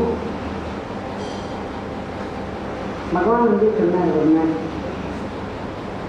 அவெல்லாம் வந்து ரமண பகவானுக்கு தானே பிச்சை எல்லா மகாத்மாக்களையும் பாருங்க, அவள் வந்து இன்க்ரீடியன்ஸ்லாம் சேர்த்து சமைச்சு வச்சு சாப்பிட மாட்டாள். ஒரு வீட்டுக்கு முன்னாடி போய் நிற்பா, ரமண பகவானுக்கு கை தட்டுறாரு, அவள் கொண்டு போடுறாள், என்ன போடுறாள் அதை சாப்பிட்றாள். அந்த பிச்சை எடுக்க போய் ஒருவரையும் ஒரு வீட்டுக்கு முன்னாடி போய் பிச்சை எடுக்கும்போது நம்ம அகங்காரம், நீங்கள் பிச்சை எடுக்க பாருங்கள் உங்கள் அகங்காரம் விடுறாங்க. ஒரு வீட்டுக்கு முன்னாடி போய் உங்களை பிச்சை எடுக்கணும், உஞ்ச விருத்தி எடுக்கும் அப்படின்னு சொல்லிட்டாங்கன்னா அந்த உஞ்ச விருத்தி வந்து ஒரு ஒரு ஃபங்க்ஷனுக்காக நம்ம பண்ணுறதுல பண்ணுவோம். தினம் உஞ்ச விருத்தி பண்ணி அதில் சமைச்சு சாப்பிடுமான பண்ணுவோம்னா ஒருவரையும் ஒருத்தட்டு நம்ம கை ஏந்தும் பொழுது நம்முடைய அகங்காரம் குறையாது. மகாத்மாக்களுக்கு நம்ம ஏதாவது ஒன்று கொடுக்கும்போது நம்ம கை கீழே இருக்கணும், அவள் கை மேலே இருக்கணும்னு சொல்லுவோம். சாதாரணமாக இருக்கவங்களை கொடுக்கும்போது நம்ம கை மேலே இருக்கும், அவள் கை கீழே இருக்கும். இந்த மாதிரி அந்த பிச்சையை எடுக்கிறதுங்கிறது அவளுக்கு வேறு ஒன்றும் கிடையாது. சாப்பிட்றதுக்கு பிச்சை எடுக்கலாம் சாப்பிடணும், அது வந்து ஆர்டினரி சென்ஸ் ஆஃப் வேர்ல்டு. யோகி என்ன சொல்லுவாருன்னா, இந்த பிச்சைக்காரன் எல்லாத்தையும் நாம பிச்சை கேட்குறேன், எனக்கு ஞாபகம் பண்ணுவோம். நாங்கள் வந்து சுதாமாவுக்கு கிரகப்பிரவேசம் பண்ண போகிறச்சே அவருக்காக ஒரு காணிக்கை எடுத்துன்னு போயிருந்தோம். இந்த பணம் வந்து காணிக்கையாக எடுத்துன்னு போயிருந்தோம். அதை கால்களை வச்ச உடனே எங்களை பார்த்து, இந்த பிச்சைக்காரனுக்கு இதான் உங்களால் கொடுக்க முடியுமா, எனக்கு கோட்டி கோட்டியாக நாமும் விடணும் அப்படின்னு சத்தம் போட்டார். இந்த பிச்சைக்காரன் நாம பிச்சை கேட்குறேன், எல்லாத்தையும் நாம பிச்சை கேட்குறேன். ஆனால் அந்த நாம பிச்சைக்காரங்கிறது நம்ம யாருக்கும் தெரியாது. அவர் கையில் ஒரு கொட்டாங்கச்சி வச்சுருக்கிறது தான் நமக்கு தெரியும். இந்த கையில் ஒரு கொட்டாங்கச்சி வச்சுட்டு எந்த ஒரு சொந்தமும் இல்லாமல், எந்த ஒரு பொசிஷனும் இல்லாமல் நம்ம பொசஸராக இருக்கணும். அவர் பிச்சைக்காரன்னா கூட நம்ம பொசிஷன்ஸ்லாம் நம்ம தெய்வத்தை கொடுத்து, தெய்வம் வந்து இந்த பொசிஷன்ஸை கேட்கல நம்மக்கிட்ட இல்லை, இந்த பொசஸரை தான் கேட்கணும் இல்லையா. நம்மளுடைய அகங்காரத்தை நம்ம இந்த உடம்புல நகம்பாவத்தை பலியாக கேட்கறது தெய்வம். அதனால அவர் வந்து தன்னை பிச்சைக்காரன்னு சொன்னது ரெண்டு அர்த்தத்தில். அவனால் இறந்து தான் உண்ணணும், ஒன்று அது சம்பிரதாயம் இது. ரெண்டாவது தான் பெரிய பெரிய மகாத்மாக்கள்லாம் நிறைய பேர் பிச்சைக்காரனாக தான் வருவோம். இன்றைக்கே நம்ம இந்த சென்னையிலே எத்தனை பேர் அப்படி திரும்பி நிற்க முடியாது, பிச்சைக்காரனாக வருவோம். பெரிய பெரிய விஷயங்கள்லாம் அப்படி தான் இருந்திருக்காங்க. இதெல்லாம் அவர் சொல்லிக் கொடுத்ததான், எனக்காக ஒன்றுமே தெரியாது. அவர் சொல்லிக் கொடுத்தது, அவர் எனக்கு பிச்சை போட்டதை நான் உங்கள்கிட்ட பகிர்ந்துக்கிறேன். நாமளும் பிச்சைக்காரன் நினைச்சினோன்னா நம்ம ஒரு பெரிய சக்கரவர்த்தி ஆகலாம். நாம் வந்து சக்கரவர்த்தி நினைச்சினோன்னா நம்ம ரோட்டில் விட்டுறாங்க. நாம் வந்து திருவோட்டை கையில் எடுத்துக்கணும், நாம் திருவோட்டை கையில் எடுக்கிறதுக்கும் அவள் எடுக்கிறதுக்கும் ரொம்ப வித்தியாசம்.